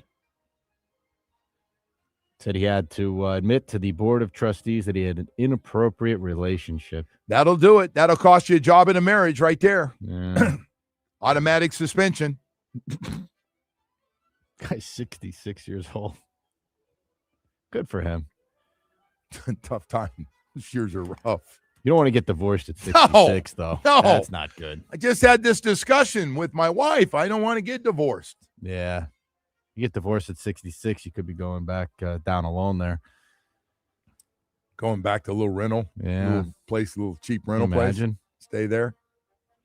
Have everybody come over and visit you, try to figure out something to do with the kids. I don't want to do that again. By the way, Michigan, the girl that was involved in the Michigan football thing, remember her? Yeah, whatever happened to she's her? suing him or the school or something. What's up with the Big Ten and sex scandals? A lot of banging going on in that conference. What the hell's going on over there? I thought of Urban right when you said that. I was like, stop. Ohio State's had a handful of them. Now, Michigan's had one. Remember Northwestern had all those problems. Oh, man. Yeah. I don't know what's going on there, everybody, man. Big Ten. I don't know, Woody. Getting after it over there. Jeez. Penn State's had problems. Woody. What school in that conference hasn't had problems? You're on a roll today. Yikes. You really are. No, seriously. You're on a roll, man. You are on a you're on a roll today. What a mess. Oh, God. Okay. Yeah, worse It than is the weird. ACC has. I gotta be honest your with bottom you. feeder FSU suing the conference, but I got the weird one is the president is 66. Yeah. Right at the end. By the way, I saw a picture of the lady. Didn't look like it was worth throwing away the marriage. Having a nice run. Getting ready to wrap it up with your career and made a lot of money in the academic world. And you screw it up. You have to go in. Because it doesn't just stop there. You got now the kids have to know. I mean, because the wife goes, tell the kids you're banging that podcaster. Go ahead. You ruined it. And I want the house. I want everything. Yeah. By the way, if anyone has any more Big Ten scandals, I'd like to add to the list there. But we don't want to do I think I covered most of them. We don't want to get going on that. No. All right. Nobody's perfect out there, Woody, except you. You've been pretty good. I haven't had any major scandals at the moment, but I've had enough for both of us. Yeah. Thank God we didn't have all that social media junk out there. Oh my God. I tell some of these stories to my guys because they've heard them and some of them have been there to see it in person. And they're just like, wow, you can't make this up. And then some of the guys like Jimmy Cephalo's seen a lot of it. And he goes, no, it's true. Mm-hmm. This idiot right here, he did that. Just embarrassing. Problem is, I'm not slick enough to get away with it. No. Like I'm like the Ohio State president. I get caught in a minute. No, me too. I did get caught in a minute. Yes, exactly. Yeah. All right, couple more quickies here. Let's end on a high note, Joe. What do you have? All right, you must remember this cover, the Michael Jordan 1983 Sports Illustrated cover. Which one? He's He had on there 100 of in the them. North Carolina uniform. It was like the first time. Is that the game-winning shot, and it's the follow-through of the game winner? No, I mean it's him on the cover. I think it's him and Sam Perkins are on the Sam Perkins are on the cover of. Anyway, it's from 1983, and PSA, who we know grades cards, just recently started grading magazines. Yeah, what's that one worth? Was a 9.6 PSA 9.6. This is sold, Joe. This is a record $229,000. Man. Gosh. Now, the weird thing about this, and they were saying in the article, is that they don't know how many of these might be out there because PSA recently started grading. There are companies that grade magazines, but there might be a lot of people that have these things sitting around in their house. There could be. That's got a better chance of not making it to the garage for 20 years. Right? Yeah. And that heat and stuff. Somebody might have kept it in the house somewhere. That's why you always with a little air conditioning around it. Yeah. You always poke around at a garage. You never know, Woody. You never know. Because you might find something like this here, Joe. We had a 1984 Transformers Megatron toy. It was $21 when it was released, Joe. Yeah, it sold for $133,000. Man. Sealed, obviously, and graded. But I told you. I just want all those baseball cards back when I was a kid. I wanted somebody in my life to say, take those credit cards, take those baseball cards and just put them away and we'll take care of them forever for you. And how my mother and father put them in some place when they moved a few times, but always make sure those base, and they didn't do it. They didn't do it. Hey, real quick, Paul wanted me to let people know this morning that you doing this every day? Yeah. All right, go ahead. I like to do him favors. He has the tickets. He does. Give me a call, Paul. Go ahead. He gave Jamie nice seats the other day. Big so. shout out, Paul. That was a good time. Hooked me up with some Jamie, tickets. It was I great. love you, Paul. You're the man, bro. Paul is the man. What else you need? I can do it for you He on can social promote his media. stuff all day long. Yeah. He keeps those tickets coming. We're looking for some help here. Go ahead. He always tells me how you guys aren't getting along. So I'm trying to do nice things here. We're hiring a sports seller, Joe, someone who loves Miami sports, wants to be a part of the station here. Yeah. We're looking for someone bilingual, so that is a plus. You do not need radio experience. You'll be out in the community looking for someone who is hungry, come in and work with you. Well, work with the company, the whole company. Yeah. So you can go to odysseyinc.com/careers to apply. And I'm not going to say you're going to do the interviewing. Can you just do the thing without bringing up my name? Like, I have nothing to do with it. Stop. You do this out of habit. I have nothing to do with it. 8 o'clock hours coming up. We've got Kyle Krabs, host of Locked On Fins, NFL analyst for A to Z Sports, going to join us. Pete Prisco, the feisty one, is going to join us. And he'll have a negative spin on this thing, too. So we'll bring Pete on today. Get the best of Coral Springs High School. Hey, right now I want to talk to you about your South Florida Chevy dealers. It is Chevy Truck Month, and that is a great month because now we let our big dogs, the Silverado trucks, shine. We got a truck absolutely perfect for your lifestyle. Our big award-winning truck lineup is fantastic. You know, it's like we made a truck that's just perfect for your lifestyle. Yeah, it was made for you. Hey, whether you choose a heavy duty or a light duty, dependability always comes standard. Hey, you need a truck, full-time working truck. You work 5, 6, 7 days a week out of that truck. You need a truck as durable as you are. Hey, man, sometimes you go every day for like a month at a time. We got a Chevy truck that'll work just like you do. You'll never have to worry about that. Hey, not only that, but I want to let you know for the weekend warrior pulling a boat across 17th Street Causeway in Fort Lauderdale or just towing jet skis to Miami Beach. So check out all those beautiful ladies. You'll feel confident and in command with loads of power, capability, and advanced camera tech. Hey, man, we got a truck perfect for you. 14 dealerships throughout South Florida. You will fall in love. Chevy Truck Month is on right now. Get a great deal. Take a test drive. Fall in love. Chevy's hot.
and attorneys. Call 1-800-747-FREE. That's 1-800-747-3733.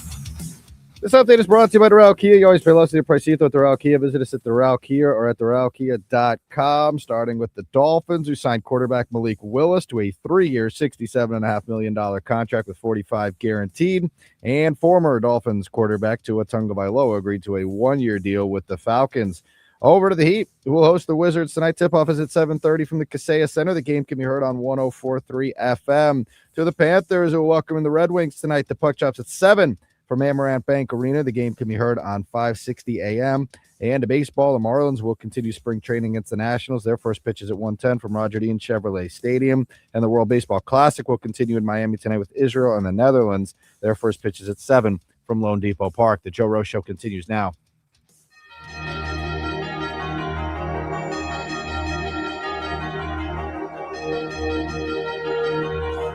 It is time to head out to the Toyota of Hollywood Hotline. Shop over 2,000 Toyotas on sale at one location. Toyota of Hollywood on 441 between Hollywood and Sheridan. ToyotaofHollywood.com.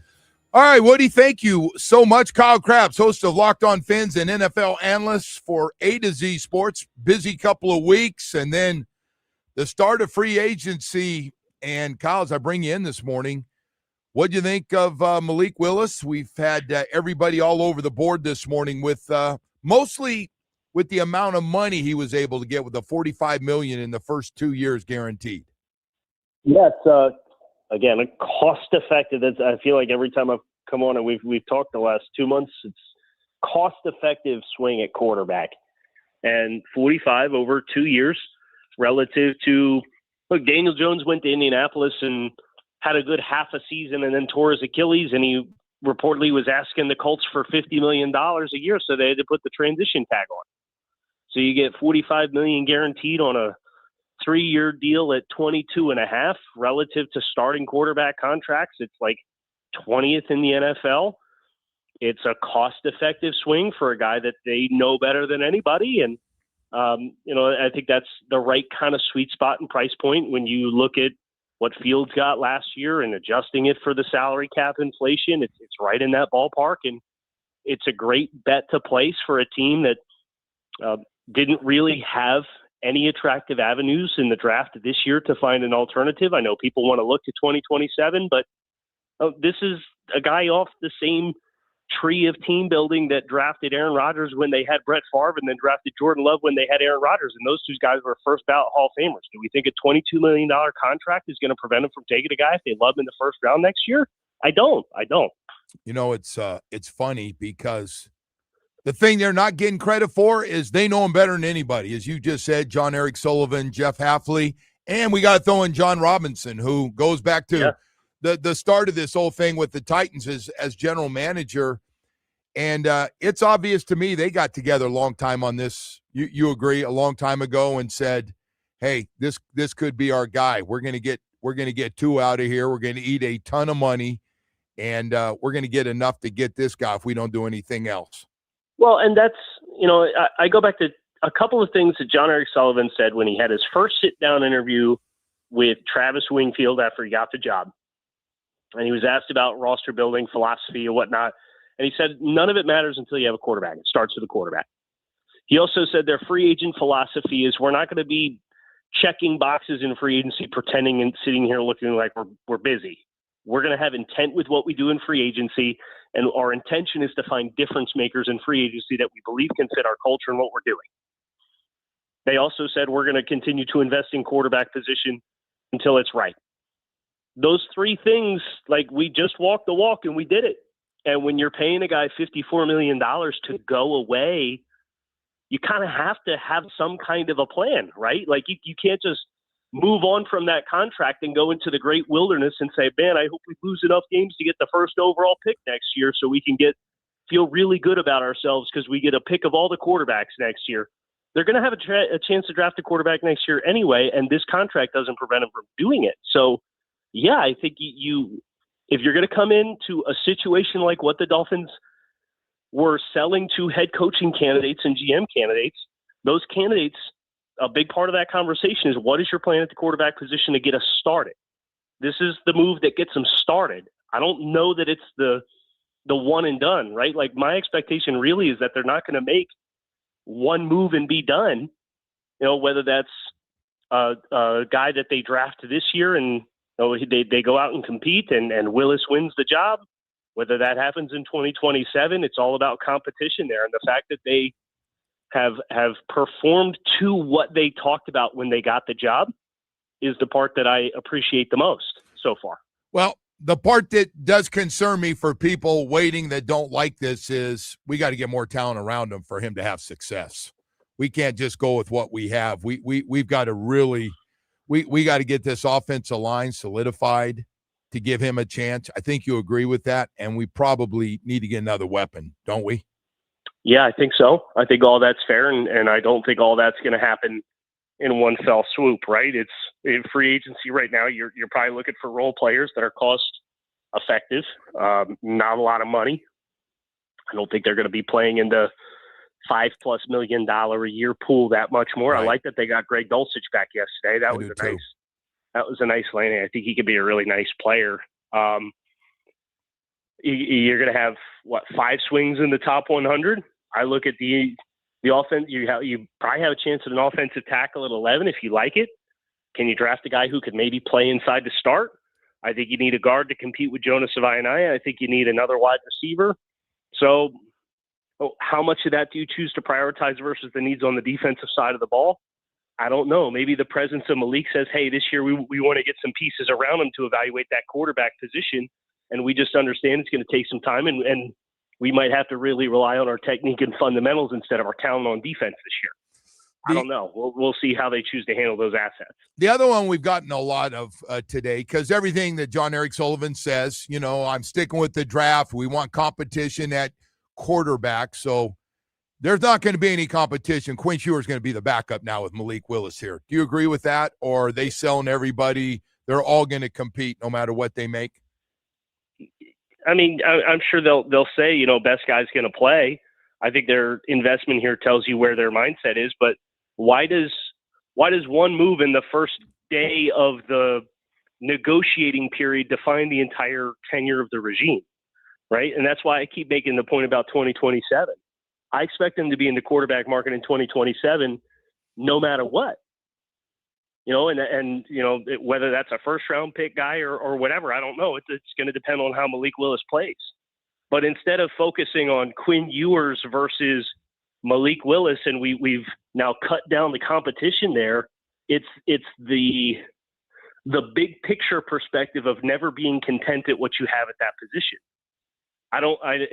Some people heard him say, we need to get to a place where our cap health is better before we make any moves with free agency, and assume that meant, right, we told the world they weren't going to sign Malik Willis. Well, no, that meant they cut $100 million of payroll off their books this year and cut the cash by $100 million so that they're not rolling a bunch of cap in the future years.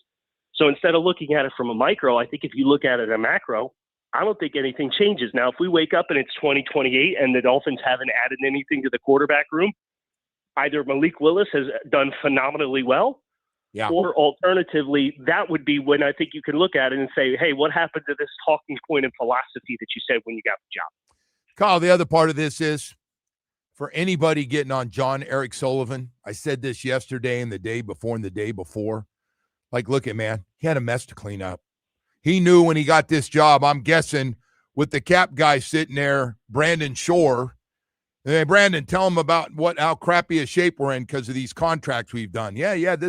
He was very aware of the situation and that it had to be cleaned up, right? And on top of that, I don't know what everybody expects, man. We got to pay. We're paying credit card debt off. It's real bad. People are having trouble sleeping at night. It's so bad.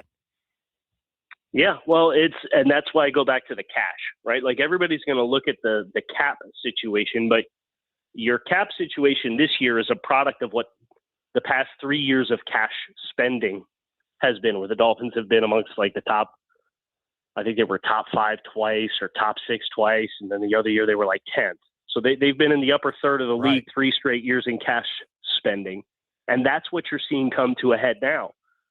You know where the Dolphins rank in cash spending right now for 2026, including the Malik Willis contract? They're like 26th in the league.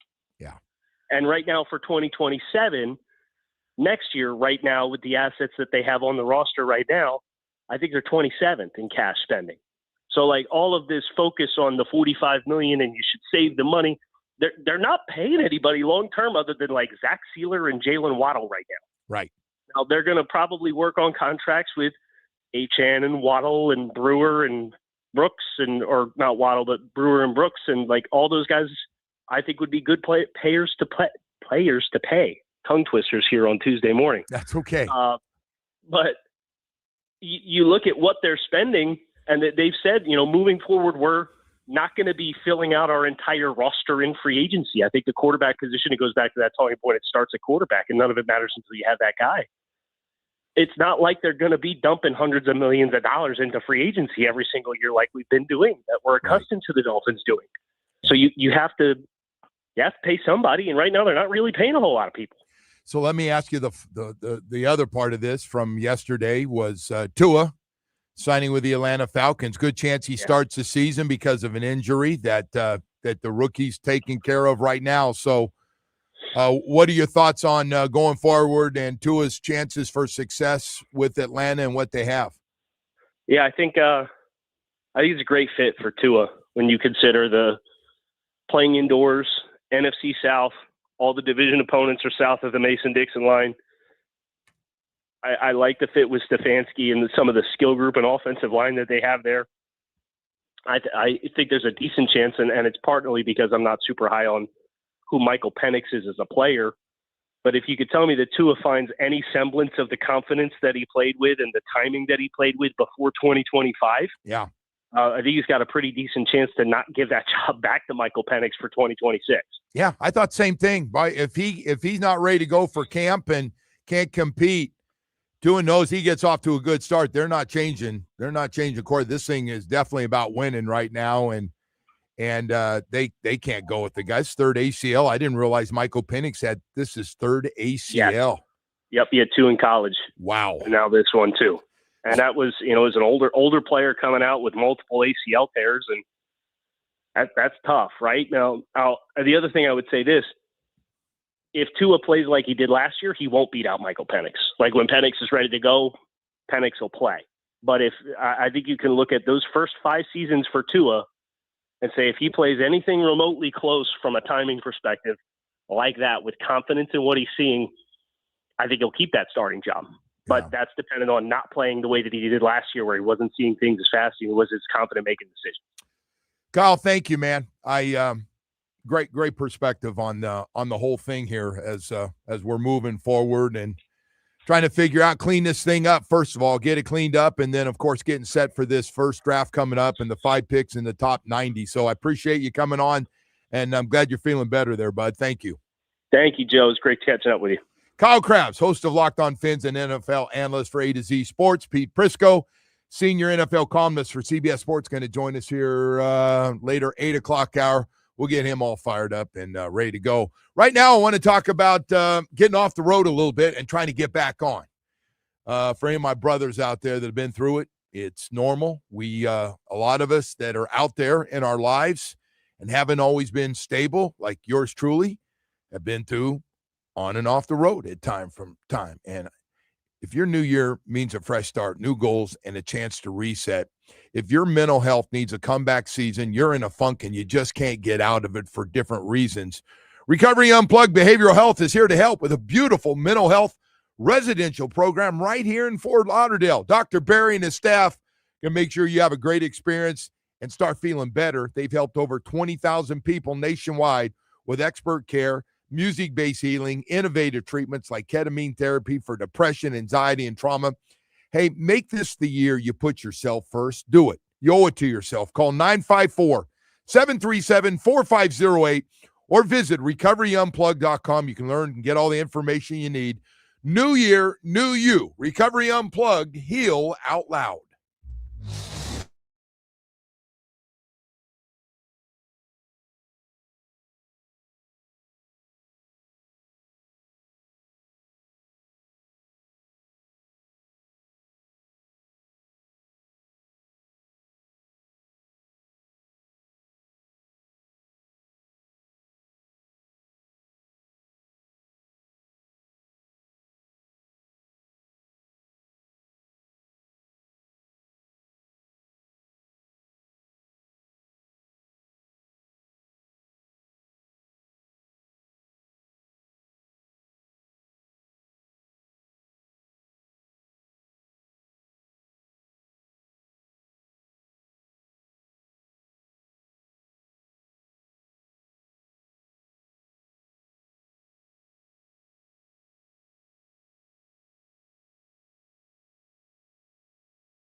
Joe, before we get back to it here, if you're okay with this, we have tickets to give away. What do you have? Yeah. We have tickets for. We're giving away a pair of tickets to see George Lopez. He will be at Hard Rock Live in June.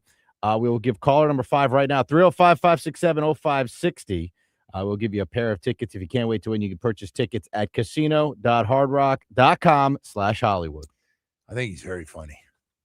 Crack up some of the stuff he does. Anyway. It's a good night out, man. So I hit that steakhouse over there that you told me about. Council Oak? Yeah, we went to see John Mulaney over there. It was great. Yeah, you're not going wrong with any of those restaurants. Yeah. Hard Rock. They're good. We have a reservation. I just said your name at the front. There you go Brought again. us right in. It's beautiful. So you think I use my name to get in when it's like, you think no, I try not that? usually. The only time so I know you don't like when I say this, but the only time I've ever seen you do it was with the tennis club. With what? You called and you asked for a court and you're like, they didn't have one or whatever. And you're like, this is Joe Rose from the radio show. I didn't do that. So you can get a court. That's a lie. I've never done That's that. the only time I've seen you do it. And by the way, let me tell you a little story about tennis courts. Please do. All those women play out there, right? Mhm. The women own the courts till about, some of you guys listening right now, your wives own the tennis courts till like 11 a.m. Sometimes they play a little bit longer, Okay. and they go, and you don't mess with their courts because they're playing games against other parks in different parts of Broward County. And one day I went in there and they were all sitting around waiting for a court. And I went in and I said, I know I'm late and I didn't have a court, but I'm Joe Rose and I always get a court ahead of them. Mm-hmm. And I was joking, thinking some of the women would laugh. And I didn't realize, and they're going, and so I did. And then I went in to go to the bathroom and pee. And I came out and I hear him going, he always does that, doesn't he? He always comes in and throws his name around. Yep. And I went, oh my God, these courts. Hey, I was just joking. I got a court. I'm good. As soon as the girls are off, I'm good. I don't have anything to do. If I got to wait a few minutes, I'm good. But man, it was like, yeah, it's tough out there. So you because of who you are, you think you can you get a tennis court and we have to wait? You ever think about building a court at your house? I mean, you've had so many altercations at the tennis courts. But no, I haven't actually. It's good. I'm good. No. You got the wrong guy that goes at it with everybody. I'm not that guy. There is a guy that goes at it with everybody, but I'm not that guy. Right. Now I do want to say this. There is a guy that invited me to play. I don't want to say his name. I will say Jonathan. Some people call him John. That invited me to play a few weeks ago and had beautiful courts at his house. And he kicked me around like there's no tomorrow. Sometimes you get kicked around so badly that you don't pick the phone up to see if you can get a rematch. And I'm afraid of that rematch because the way he kicked me around, it was a bad one. That's all I'm going to say this morning at 8:28. Hey, we've got a lot more stuff to get to. Pete Prisco is going to join us. We got a whole bunch going on. Heat going for their 6th straight win. The Wizards are in town. They're begging to be beaten again. They are begging to get their ass kicked. 16 wins on the season, 8 straight losses. Bam, you take care of business tonight. You are going into territory you have not been in a long time. That would be 37-29, 8 games over 500, 1 game out of the 5th spot. It's crazy. We're just talking about, they're in the 8th spot. They're 1 spot, 1 win from going in the 5th spot. They're in 7 right now, but they're about ready to jump some teams. Speaking of winning, real quick, Steven from Pembroke Pines. Way to go, Steven. Is our winner. So good. We'll do more again tomorrow. Good stuff, man. And he'll enjoy it. You go out there. It's a good time. And I got to tell you another little follow-up to this Heat thing. In the East right now, the way everybody's playing, the Cavs are terrible. Detroit, all of a sudden, is 5-5 in their last 10. They've lost 4 straight. The only team that has been consistent, this Celtics thing, and now they get Jason Tatum back. But no one else in the East. Woody, let me ask you, and I'm not saying they beat anybody, and I know it's not a 1-game series when you get there, but I do want to ask you this. How many teams right now, with the team you have, scares you besides maybe the Celtics? Man, it's tough. They've been so mediocre the whole season. I know they're playing well now, but well, that's all that matters. Who's playing well right now and who's not? Yeah. I don't know what happened to Detroit. They look terrible. The Cavs look awful. I watched them the other night. They're just throwing 3 after 3, and all right, we didn't make it, so what? I think outside of the Celtics right now, the Celtics look really tough, but yeah, outside of Boston, you can win some games, man. That's why this thing about I agree. I'd like to get the Knicks. We all agree. If you could. They've had great success against them this year. Fun. Outside of the play-in, and I'm with you. I'm so sick of the play-in or play out or whatever. Yeah. It just it's a kiss it. It's But you get one of those top 6 spots, and hey, I'd love to see the Knicks in the first round. I wish it would fall that way. I don't know if it will, but that would be great. Something tells me it's got Cavs written all over it, but whatever. If New York gets hot again, I think they've lost a couple of games in a row. But this thing, all of a sudden, for the first time, if you're a Heat fan and you're watching everybody play and you're checking in at night, you got that NBA package and you're watching them, you're going, hey, you know what? A lot of teams in the East right now aren't very good. Cavs are. And I know the names are still the same. And then on top of that, the Pistons. What happened to the Pistons? Pistons just whatever. They had it rolling. They've lost it. Now, I'm not saying they can't get it back. And they've won a whole bunch of games. But, man, this different situation to feel pretty good. Panthers, Red Wings tonight. Brad Marchand might be out for the rest of the season. Might be out. He's hurting, trying to play through it, having a hell of a year. 27 goals for him on the season, and not you got to get at here to a certain point. They're, I think, 11 points back in this wild card spot. When you rest these guys, you're going to run it back next year, which I love. Hey, we're not blowing it up. We're just going to bring everybody back. We got everybody under contract, a core of guys. We're going to get this deal done with Big Bob, and we're going to run it back with the old guys. Run it back, brothers.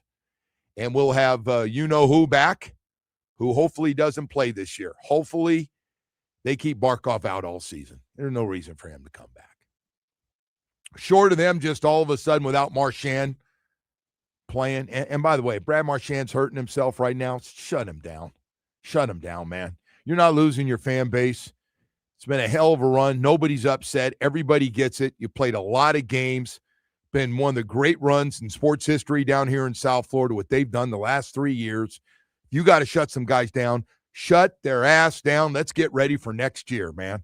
Let's get ready. Lady Luck will be back, and we'll be rolling. Hey, speaking of rolling, guess who's going to join us? Pete Prisco, senior NFL columnist for CBS Sports. We'll talk to him.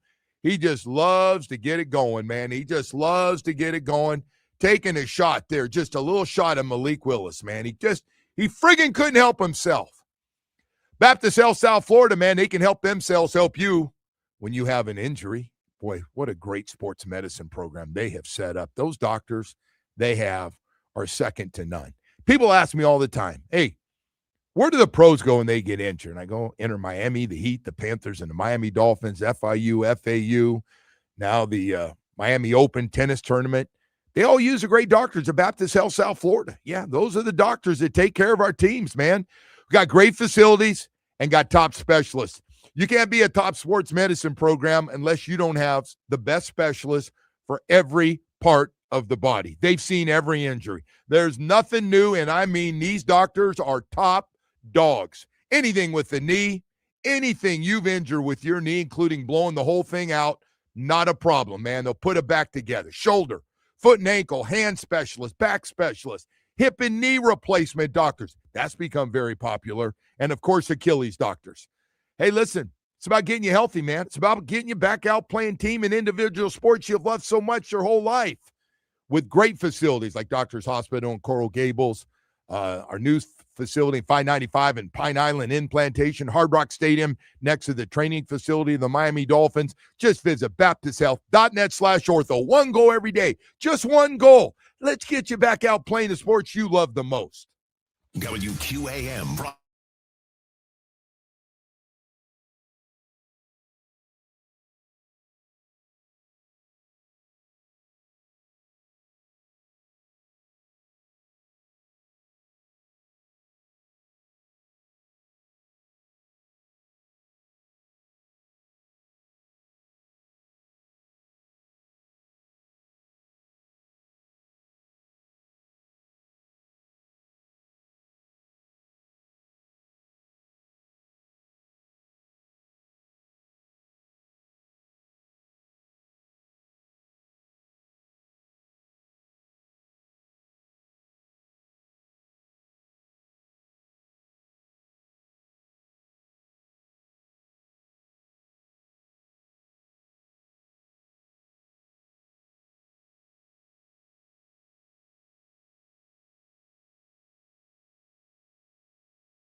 It is time to head out to the Toyota of Hollywood Hotline. Shop over 2,000 Toyotas on sale at one location. Toyota of Hollywood on 441 between Hollywood and Sheridan. ToyotaofHollywood.com, Joe. All right, I bring in an old friend that getting everybody fired up down here. Pete Prisco, senior NFL columnist for CBS Sports. Pete, how you doing this morning? What's up, Joe? How are you? Man, I'm good. And so not a big fan of the Malik Willis signing? Look, no, I'm not. I understand why they did it. When you don't have one, you got to go try and get one. I just think 35 passes a year ago, and all of a sudden now he's $20 million quarterback. I mean, 22, what was it, 23 million? I just don't understand that rationale. So no, I don't think it's a great move. And here's the question I asked somebody the other day: is he better than Tua as a player? Take the money out of the equation. Is he better than Tua? And the answer to that question is probably debatable at best. And so that's why I don't think I would have done that. What I would have done, I would have played Quinn Ewers and tanked. And I would have gone into the draft next year and got myself either Dante Moore, Arch Manning. And I know it's a good quarterback class next year. I just argued that with Brady Quinn on his show. But I still think there's going to be some guys at the top that you're going to really want. And I think that's what I would have done if I were the Miami Dolphins. But, Pete, how do you not give Halfley, Sullivan, and John Robinson credit for knowing him and knowing what he's potentially capable of, still in his mid-20s, to have the upside? They're not just getting him to be a Band-Aid. They think there's a chance he could be a long-term quarterback, and you're not giving him any credit for the knowledge that those three have, a lot more than the rest of us have. Well, I mean, they watch them practice, so they know more than we do about them, obviously. Yeah. But we've watched them play in the games, and there's been moments where you go, okay, that's electrifying. And there's moments where you go, well, what is he doing leaving clean pocket? And so I get it. But you're going to have to cater an offense around his ability to run. Now, if that's what they're going to do, then that's fine. But I still don't think he's great at playing from the pocket. And that's where the game ultimately, and you know that, Joe, ultimately you have to play it from there. And I don't think he's great at doing that. So did he improve last year? I don't think there's any question about that. He improved. But I don't think – here's what the worst case scenario is. He plays okay, not awful, not great, which is probably what he is, by the way. And they end up with 8 wins. Then what? Oh, I don't know. I don't know what that roster they have right now. I don't think Vegas is going to jump from 4 to 8 wins with that group. Okay, so then let's say he doesn't play. He plays average and they win 4 games. Are you drafting a quarterback the next year? See, that's the other part of this, though. That roster is not very good, as you know, and what Chris Greer, the shape that it was left in, and what you had to get rid of, and the Tua thing. Which, by the way, let me ask you: would you have kept Tua? Not for that money and not for the way that organization was. No, absolutely not. Yeah. No, I would not have. But I do think Tua going to Atlanta is a good situation for Tua.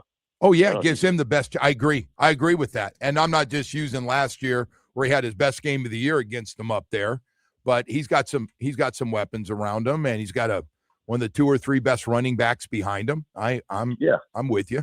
He's going to have a chance. Look, Tua as a quarterback is not that much different in terms of talent. And in fact, he's probably been better than Malik Willis. We would all agree with that. The what? Talent-wise, you think Tua's got more talent than Malik? To play the quarterback position, I do. Come on. First of all, let's just talk about running. But by the way, I was a Tua critic. But all of a sudden sound like you're jumping on his bandwagon here. No, I'm not. I just don't think we're racing Malik Willis up the board from 3 games. If he doesn't, let me ask you this, Joe. If he doesn't play the 3 games he played last year, is he getting this contract? Probably not. No, I think they had to see something. Hey, listen, a lot of people are giving the Green Bay system all the credit and him none because it's well structured. I don't think that's fair to the kid either. But I just don't. I think sometimes, and I use Kenneth Walker as an example too. If he doesn't have the 3-game run in the playoffs, is he getting the contract he gets from the Chiefs? So all of a sudden we're taking probably not. 3-game sample sizes and we're racing these guys up. That's all I'm saying. Look, Malik Willis is, from what I hear, is a great kid, and a great guy to have in your building. He loves it, he lives it, and he works at it. And I just don't think that's the way I would have gone. I would have gone in a different direction. I would have tanked and been really bad and got myself Arch Manning or Dante Moore. That's what I would. Well, the other problem we have, no matter what, they're not going to be able to clean this thing up enough to probably win a lot of games. They're just not going to be enough. Even with a great draft, there's no free agent money, whatever was spent just now. And then on top of that, I mean, John Eric Sullivan has said, we're going to do it the old Green Bay way, man. We're going to get back to drafting and hit on some draft picks and do a better job of drafting guys. We don't get enough out of our drafts. You agree with that, Pete? No question. And that's the way you want to build your team, draft and develop. I get it. That's the way you want to do. But okay, so if they pay Willis, does that take him out of the quarterback race next year? Not if they see somebody really good and they like him and they're sitting there and it's going to be an upgrade. One thing Green Bay, through the years in the history of Green Bay, they're not afraid to put a really good one on the bench for a while, right? Right. So I don't think if they see somebody, I listen. I don't know John Eric Sullivan that well, and I don't know him well enough to call him Sully, but everybody calls him Sully. But this guy, he looks to me, if he sees a guy and he's like, well, I like this guy, but man, this guy out of college got a chance to be a franchise guy, then I think they take one. But here's the difference between what Green Bay did by drafting guys and waiting. Nowadays, the patience isn't there anymore. No, that's true. That's true. So if John Eric decided he was going to, after next year, Willis plays okay, they have a good draft pick, he drafts a quarterback, and he's going to let him wait to play, he might be waiting to play for somebody else as a general manager and Jeff Hafley as a coach. You know what I mean? Those two might be gone. Well, listen, we gave Chris Greer like 20 years. I mean, come on, man. We're not. Yeah, well. And by the way, that was a shot. I shouldn't. There was no reason. No, you're not. It's a shot, but I'm going to take another shot. Talking to people around the league, Miami had dumped a lot of the guys last year that they could have dumped to trade deadline. They would have got a lot more back for him, by the way. Yeah. Well, listen, man. It was. It hadn't been pretty around here. It's been bad. What do you think of Minka getting traded? I mean, again, if you're going to clean house, clean it out. Right. I'm all for that. He didn't want to be here either. I mean, he just wanted to give me a little better situation and give me some more guaranteed money, Drew Rosenhaus, and he did. Yeah, I mean, and to be honest with you, if I were the Jets, I probably wouldn't have done that either. But look at the Jets; they're in a situation they went out and spent all this money on older guys. They wanted to get older because they didn't have any much experience on that team. But now, what do you do? What are they doing at quarterback? I don't know. Are they going to go get Kyler Murray and maybe they win 8 games and take themselves out of the sweep? I just think there's going to be 2 or 3 guys at the top of the draft next year that you're all going to want. And if you and then if you win, enough that you're not going to be in that position, then you got a problem. And so why not just play Ewers? That's what I would have done. I would have played Ewers. You just want Ewers to play just to be really bad and turn our fan base off just a little bit more. Try to sell him on that tanking thing everybody again. Always says, yeah, but Joe, everybody always says, well, we don't know about Malik Willis' ceiling. But you know what? Quinn Ewers threw more passes than Malik Willis did last year. He did. Know that? He did. No, that he did. But I saw 3 games up close, and I'm like, okay, he had some good throws, but nothing where I'm going, hey, Quinn Ewers definitely my guy coming back this year, unless that's all you have. I get you. I get that. But is there anything that you watched from Malik Willis that said he should be my guy and I'm going to pay him $24 million a year? I think his highlight reel, if we're just to put the best of both, they have nothing in common. No, I think Malik Willis can, first of all, some of those runs, this dude can run. And second of all, he made a couple nice throws down the sideline from watching those same 20 plays that everybody else has watched. Joe, when you're talking about a quarterback running, that's like talking about a corner who tackles. You know what I mean? It's like that's not what you pay him for. No, but it's a nice little something to have there, right? I mean, being able to. We had a guy on 3rd and 2 last year that slid like 2 yards early. I mean, I get now you're. I'm not taking shots. I'm not. No, but he had reasons for sliding 2 yards early. Look at, man, I didn't want to get in. I was trying not to do that. This guy just had a birthday and stuff. Anyway. I've been a big, I didn't think Tua was great. There's no question about that. Oh, you took shots at him. You took a lot of shots at him. Yeah, I didn't think he was. I thought he was always overrated. And remember, all those Miami Dolphins fans would come at me after I was on your show. They come at me on a regular basis, and I guess they all agree with me now. He wasn't that great. So there you go. Now you flipped it around. No, I mean, it's true, though. You're telling them I told you so. They're already beaten out. And by the way, don't think they're not sitting waiting for that Atlanta for him to have 3 or 4 games to start the year and play well and throw it right in your face and my face and everybody else. But here, if I'm a Dolphin fan, and if I grew up a Dolphin fan, okay, I would be sitting here hoping like hell I got Dante Moore or Arch Manning next year. That's what I would be hoping for. Let me ask you, first of all, didn't you grow up a Dolphin fan? No, I was a Giants fan. But you grew up down here.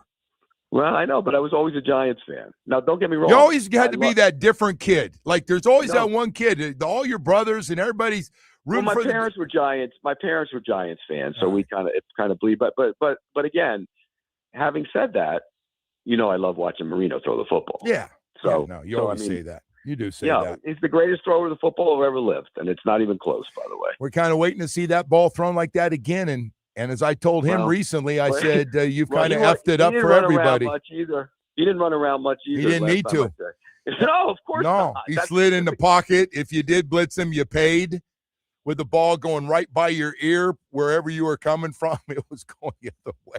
And if he played nowadays, he'd throw for 6,000 yards. People said to me the other day, well, look at all the complex defenses that they play now, and they rotate at the snap, and they're a little bit different. Marino didn't get all those situations where it was easier to read it. He'd still throw for 6,000 yards. I can tell you one topic that we had all last year that drove me nuts down here. Now you're bringing it up. See, now you got me flipped around here. Was that too deep and can't throw against too deep? That guy owns too deep. Like they put too deep in there, and then they find out Marino's coming. Everybody gets a cold because too deep takes off. He killed too deep. He killed three deep. You split the field 3 ways, and he does throw in between the thirds. And he's, like I said, he's the greatest thrower of the football that I've ever seen. And I would, to the day I die, I would say that. And people always say, well, he didn't win a ring. I don't care. He's the greatest thrower of the football I've ever seen. Hey, before I let you go, Vegas, what do you think of Vegas? And, not only all that money they spent yesterday on both sides of the football, including the best center that was out there, but also sitting there with the 1st and 14th pick in the first round, giving up a pass rusher. Yeah, you know what? I liked what they did getting the center because you got a young quarterback. You want to have a good center. They overpaid for him. There's no question. I mean, $27 million. They overpaid. Yeah, but that makes it easier on that young quarterback. You get those guys who can come to the line of scrimmage and identify protections and do all that. That's important for him. So I think it makes sense.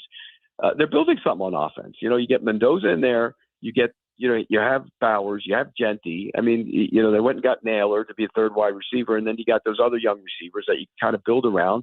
And like you said, they have the draft picks. So they spent a lot of money on defense. They went and spent even more money. They brought in 2 linebackers, to kind of be thumpers in their run game. But they'll be a better football team. And again, you know what they got though?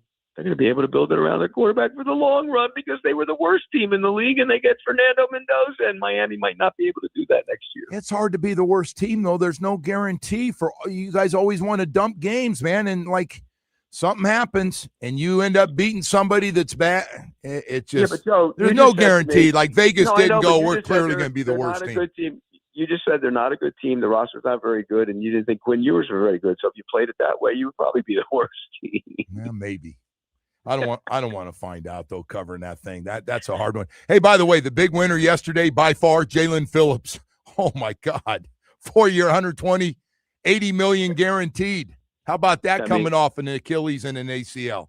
How about that? And that's pretty amazing when you consider where he was a year ago, right? I mean, coming off those injuries.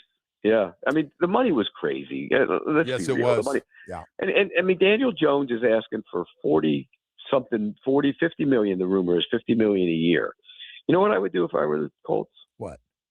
I'd say, hey, Daniel, we put the tag on you. We're taking it off, and we're going to go get Kyler Murray for $1.3 million because there ain't that much difference between you and him.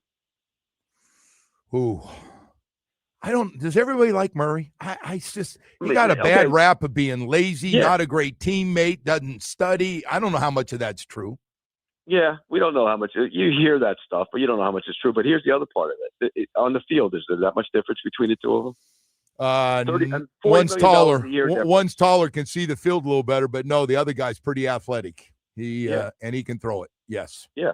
So I don't. There's certainly not $40 million a year difference between the two of them. Yeah. Hey, Pete, thank you, man. I appreciate you finding time. I know you're super busy, but look, I hope for had to have Dolphins you. fans. I hope for Dolphins fans that Malik Willis is good, and I hear he's a great kid. I just, it's not the direction I would have gone. That's all I'm saying. All right, Pete. Thank you. I appreciate it. You got it, Joe. Pete Prisco, senior NFL columnist for CBS Sports. We got to go to break. 9 o'clock hours coming up. Today's topics are sponsored by Local Plumbers 519.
$67.5 million contract with $45 guaranteed. And former Dolphins quarterback Tua Tagovailoa agreed to a 1-year deal with the Falcons. Over to the Heat, who will host the Wizards tonight. Tip-off is at 7:30 from the Kaseya Center. The game can be heard on 104.3 FM. To the Panthers, who will welcome in the Red Wings tonight. The puck drops at 7 from Amarant Bank Arena. That game can be heard on 560 AM. And baseball, the Marlins will continue spring training against the Nationals. Their first pitch is at 1:10 from Roger Dean Chevrolet Stadium. And the World Baseball Classic will continue in Miami tonight with Israel and the Netherlands. Their first pitch is at 7 from Lone Depot Park. Joe, back to you. Hey, Woody, and tomorrow night is if you like baseball, tomorrow night, Venezuela and Dominican Republic. Absolutely loaded with Major League Baseball players. Some of them, by the way, didn't even play in this tournament because they couldn't get insurance and didn't want to get hurt. But that's tomorrow night. Lone Depot Park, 8 o'clock, Venezuela and Dominican Republic. Can't wait. Can't wait. Boy, I'll tell you what, the passion of these games, boy, and that little community in Doral where there's a whole bunch of Venezuelans, boy, and I think maybe also up there in Weston, boy, they're all at the game. And Dominican Republic, I don't know if they're flying over for the tournament or just living here, but my God, almost 30,000 from both fan bases for their games. Now they're going to play each other. That's going to be one hell of a game and a little tough ticket to get tomorrow night. So I can't wait to watch that on the air. Hey, we got a lot of stuff going on here this morning. That Pete Prisco, man, I appreciate him coming on. Let me start with that. I've known Pete long time.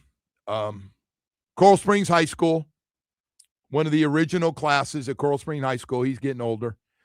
But the whole thing, he's been going at it with everybody, by the way. Come to find out, the last couple of days, he's been fighting with everybody about this Malik Willis and trying to bring up this Tua thing versus Malik. And anyway, hey, we'll find out. Tua goes to a really good situation for him. Hey, by the way, he might be in the best situation of any quarterback going to a team. They got a real good team. The rookie quarterback who was supposed to start is coming off an ACL and may not be ready to go to start the season. So there's a good chance Tua is a starting quarterback, start the season. Now, you know how this thing works. Falcons get off to a good start, and they weren't that far out of the playoffs by the end of the year. And you know that division, that Michael Penix might not get that job back. Tua plays well enough, plays a lot of indoor games, and gets himself set, ready to go. Well, they got home. They're indoor everywhere except Tampa Bay, right? That's it. Tampa Bay, great weather, but everybody else is got the dome. The Tua Dome, man. Carolina, I think, is the only one that you have to worry about there, but the weather's usually nice there, right? Sorry about that. No, the weather's nice there. Yeah. For the most part. Yeah. Nice place for vacation. As long as it doesn't dip under 60, he'll be fine. There's no reason to take shots, man. We're done. I'm trying really by the hard. way, if he has a really good start over there, I'm guessing we're going to get a lot of grief. So, okay, we've set ourselves. Hey, up man, for that. part of well, listen, he lost a job here. He lost a job here because he wasn't very good. Yeah, I mean, everybody can say whatever they want. Our doing. What are we supposed to do? Go like, hey, and I go by this one. Nobody loved their quarterback more in the NFL. No one. No one. Maybe Andy Reid in Kansas City.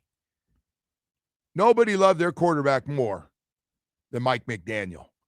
I'll guarantee you there's never been a guy get kissed coming off the field after an injury before he got to the sideline like Mike did to Tua. And he sat his ass on the bench the last 3 games. I think the amount of money they just paid him to leave, I think shows you what they think. By the way, if Green Bay, the whole staff of Hafley and Sullivan and Robinson and the rest of them, if they thought he was the guy, they'd be going, hey, man, we think he can play. Yes, and they would have kept him because he was under contract, but getting paid a lot of money. They paid a ton of money for him to leave. So somebody told me of the 200 and what was it, 220 or 212? What was the final contract? The total. He's not going to get all of Who it, but cares? no, They owe him but like 90-something million. my point is, I right? believe there's 180, 70 or 80 million guaranteed that he will make. Didn't they have to pay him 90-something to leave? No, Isn't that what that's they owe him? dead money. No, they don't owe him all that. That's some of that's cap money. But hey, Tua's going to make 200 million take home by the time it's said and done. He's fine. He can live in Southwest Ranches, get a nice house, and put a couple extra acres on there, get the kids a horse, get a little pad for the in-laws coming in town. Yeah, he's fine. He'll be fine. Hey, man, don't be mad at him about that. You'd have done the same thing. I'd have done the same thing. Right? It's about getting that second contract. Smart move. He goes, I don't know how many more times I can stay healthy all season. And sure enough, the next year he missed 6 games. Texter said the only problem is Tua can't throw the ball. People are upset with Pete, by the way, for talking about tanking. Yeah, the tanking thing's just the whole. And by the way, there's just no guarantee when you try to be bad. By the way, if they didn't think Malik Willis was the guy, I was all for starting Quinn Ewers. Like, that would have been the next thing on my list. Your thing is you didn't want any of those other quarterbacks that are still out there. No, I didn't want any of those Band-Aid quarterbacks. Yeah. No. I would have started Ewers and been bad. I also think Arch Manning stinks. So I don't know that's like stink. He's going to get better. Got better as the year went on. You're going by the first game of the year. Let him have time. But there's no guarantee, because I listened to everybody, including Pete, tell me how good this class was going to be this year. Then they all jumped back in the draft or they didn't play well. And he goes, well, next year's class is going to be unbelievable. Well, there's no guarantee. Those guys will have to come out, though. They've run out of eligibility. No, those are my two choices, man. Either if they thought Malik Willis was the guy, which obviously they do, that's great. I don't want to hear about tanking. Yeah, well, I really don't want to hear about it. I don't want to hear about it in any sport down here. I don't want to hear about tanking. I don't want to hear about it. You just want to be alive to see a playoff win. I don't even or a Super Bowl win or whatever. I don't know. Well, you don't want to go that. I played in the last 2 Super Bowls, 17 and 19. I'm not proud of it. I always tell you I'm not. I did. I played 17 and 19 in L.A. and up in Stanford, and I'm not sitting here going, oh, boy, I got to play in the last 2. What a drought we've Super been Bowl on. tickets cost $5, right? Yeah, $20 or something. Yeah. 40, whatever it was, $40. I don't know, but they're pricey these days, huh? Yeah, I got to tell you, we got a good one. We caught. So Joe Robbie's son was in charge of tickets when we were out in the Bay Area.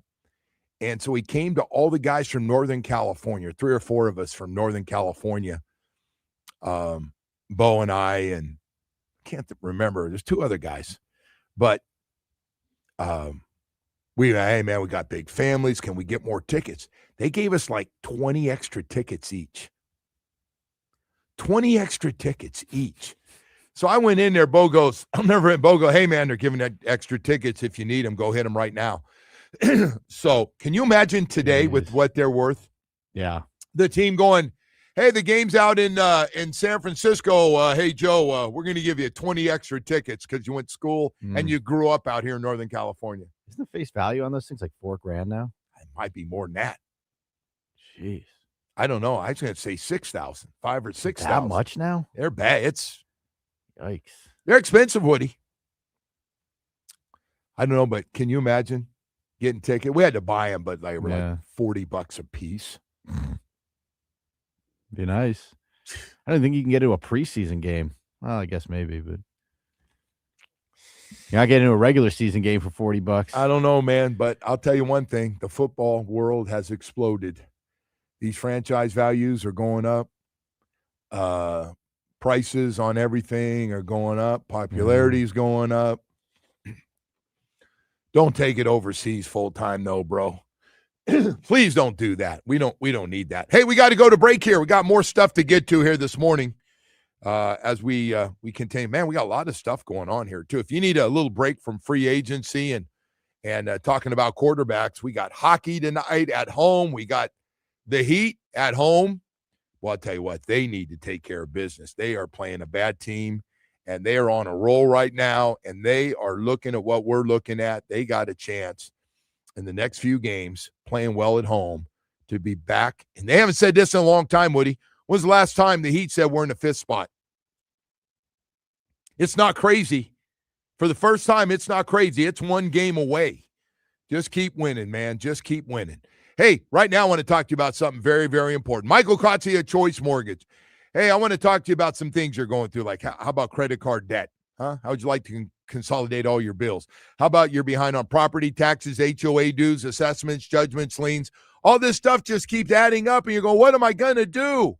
How about a reverse mortgage? If you're 62 or older, you and your spouse, you got a lot of equity in your home, or your home's paid off, and you got all that money just sitting there waiting for you to get a reverse mortgage on it so you can have all that money, pay all those bills off, have a place to live. It's a win-win situation for you, man.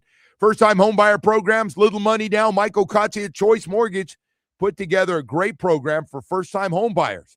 Hey, whether it's debt consolidation or anything else, Michael Kotze at Choice Mortgage is ready to help you have a great experience, get you the lowest rates, get you approved quickly. That's what it's always about. I'm talking about Michael Kotze at Choice Mortgage, 30 years of experience. The man truly has no life. He's always working. He works 7 days a week, no matter where he is on a Saturday or Sunday. He's helping. Call or text him with any help you need or get started. 561-441-2730. That's 561-441-2730, MLS 166254. Rates and terms subject to change, daily without notice. He's an equal housing lender. Today's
minutes from now. The Dow futures down 70 points, S&P futures down 11, NASDAQ also down 11. Traffic on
It's here. You can, you're watching sports shows. You probably know they're doing a lot of free agent stuff this morning.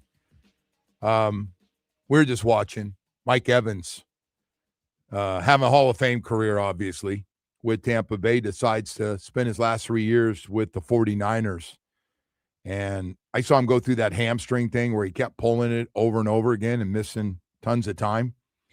What's the chance of Mike Evans stays healthy for 17 games? Out. Incredibly unlikely. Yes. Yeah. Yeah. Not Probably not hurt the first day of camp. hamstring. Mm-hmm. Anyway, desperate. And hey, what happened? God, this is funny. Forget it. I was going to ask about somebody, and I'm not going to do it. All right. Hey, Woody, we've got all this Malik. How was that? I was going to ask about something. I decided not to. I should have asked you off the air. It was just something for off the air instead of. Oh, okay. And I was going to do it on the air, and then I was like, so I was going to tell you this story. It's been bugging me. I heard, and then I didn't know if I should tell the story, and I started to do it again. Remember, I said I had something I wanted to tell you. So now you don't want to do it? Well, no, I'll tell you. It's at the end of the show. Has nothing to do with sports, but it's just.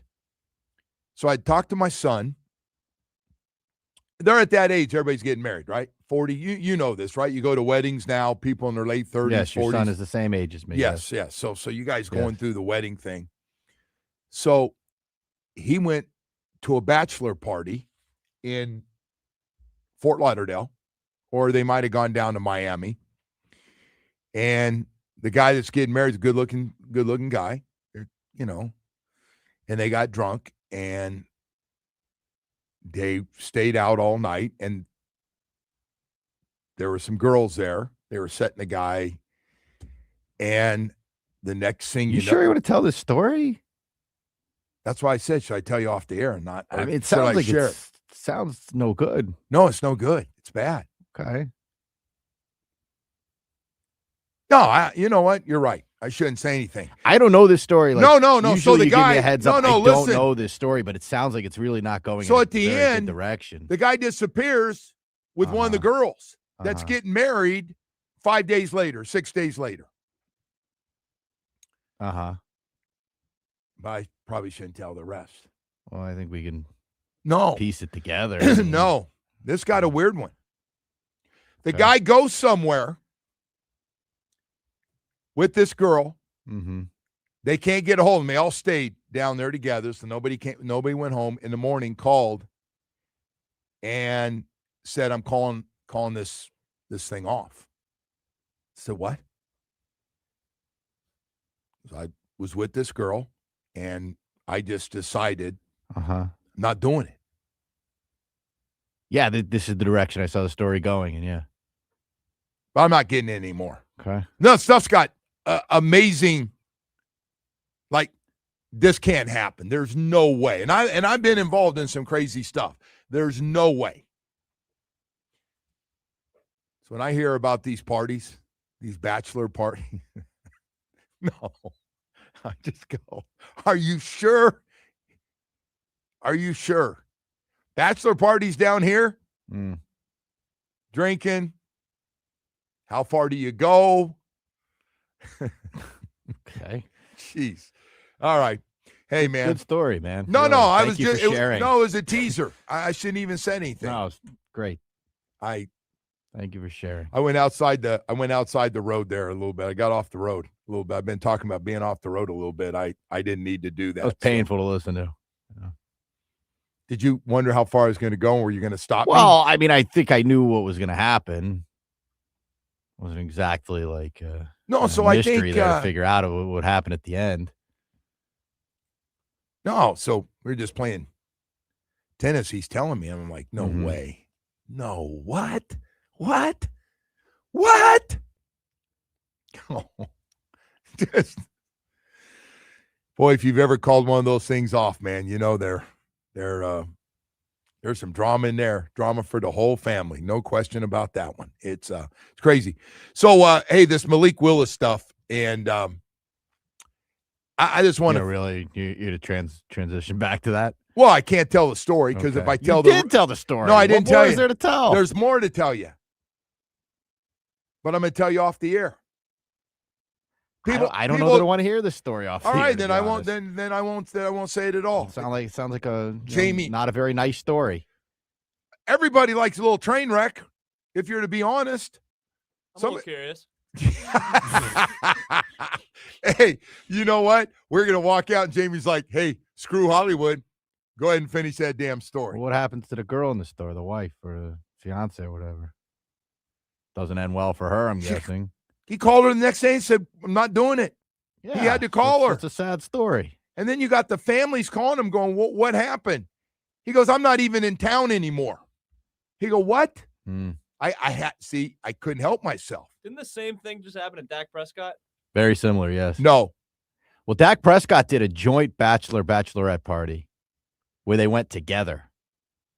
I never heard of that. What'd he do? I've heard of that before. They did it together. The him and his fiance, they had the party together. Well, that's a bad idea. Well, obviously it didn't go well. Yeah, but there had to be more to that. There's story. probably more He's to got it. kids and girlfriends and kids and girlfriends. Yeah, sure. Hey, man, relationships, they're hard to start with. Mm-hmm. Right, Jamie? Oh, yeah. Nothing's easy out Nothing's there, easy. No way. Nothing's easy. And then you throw a little South Florida into it. Man, you got to be strong because it's just, yeah, I'd love to tell you the rest of the story, but now I feel like you're stopping me. So I'm going to, no, I'm not. I just don't know what else there is to tell. What do you mean there's more to tell? It sounds like you've told the story. You know what? It's a good thing. Guy goes on the party. He meets a girl, and they went off somewhere. Like, I could piece it together. And then he calls the wife the next day or the fiance and calls it off. Yeah. Okay. What else is there? Like, is there really another? But he didn't try to go, "Hey, I made a mistake last night. I hope you'll still marry me." It was just. He just said, because no, I do know guys have tried the bachelor party, like, "Hey, something happened at the bachelor party, and I just want to let you know I love you, and I hope, because we weren't married." What do you think the percentage of women are like, it's okay. It's a bachelor party. I They're don't just think like, it's well, 100%, okay. but I'm guessing because you're not officially married. Uh-huh.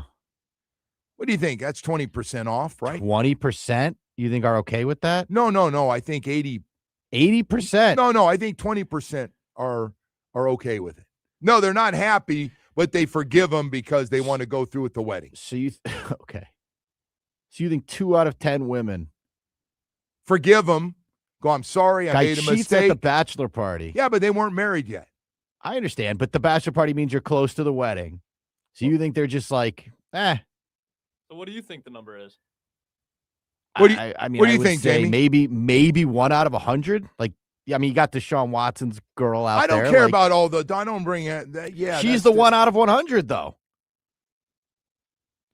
I can't imagine there's any women driving around right now that are like, boys will be boys. Like, I just, by the way, it's not a great way to start. What do you think? Off. What do you think? I agree with that. Someone comments it should be 0%. Yeah. But I don't know if you're walking around with Deshaun Watson's paycheck, makes it a little bit easier to forgive that guy. Yeah, she's the one. You're She's the saying 1 out of 100. You're saying the money and like I'm not messing up the big purse that I'm about ready to marry into. I think I can.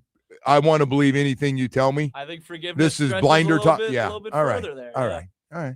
This might be right here. 786 as the percentage of girls that forgive did the same thing.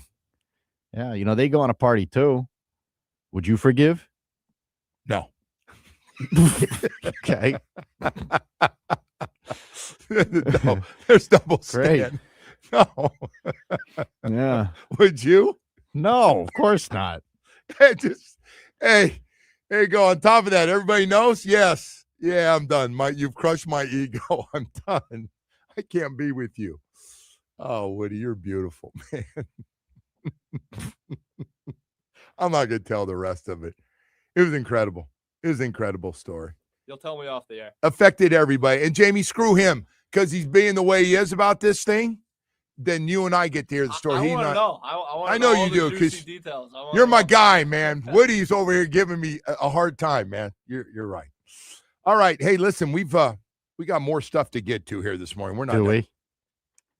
I don't know why. Why didn't you just stop me when I started to say something? I didn't know what you were talking about. I told you. Woody tried to stop you. I did, actually. I told you it's probably not a great story, but to be honest, it wasn't a good story. You didn't tell it well.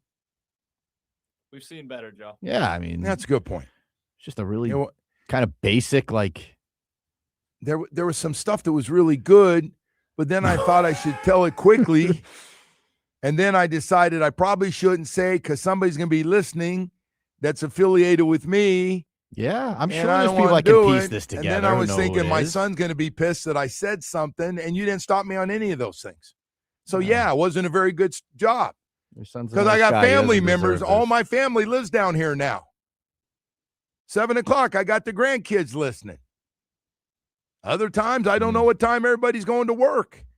You didn't stop me. Way to go. Hey, we got more stuff to get to. Kyle Krabs, host of Locked On Fins, NFL analyst for A to Z Sports. We're going to talk a little bit about Malik Willis and the Miami Dolphins. Maybe a little Tua Tagovailoa as well coming up next. Text WQAM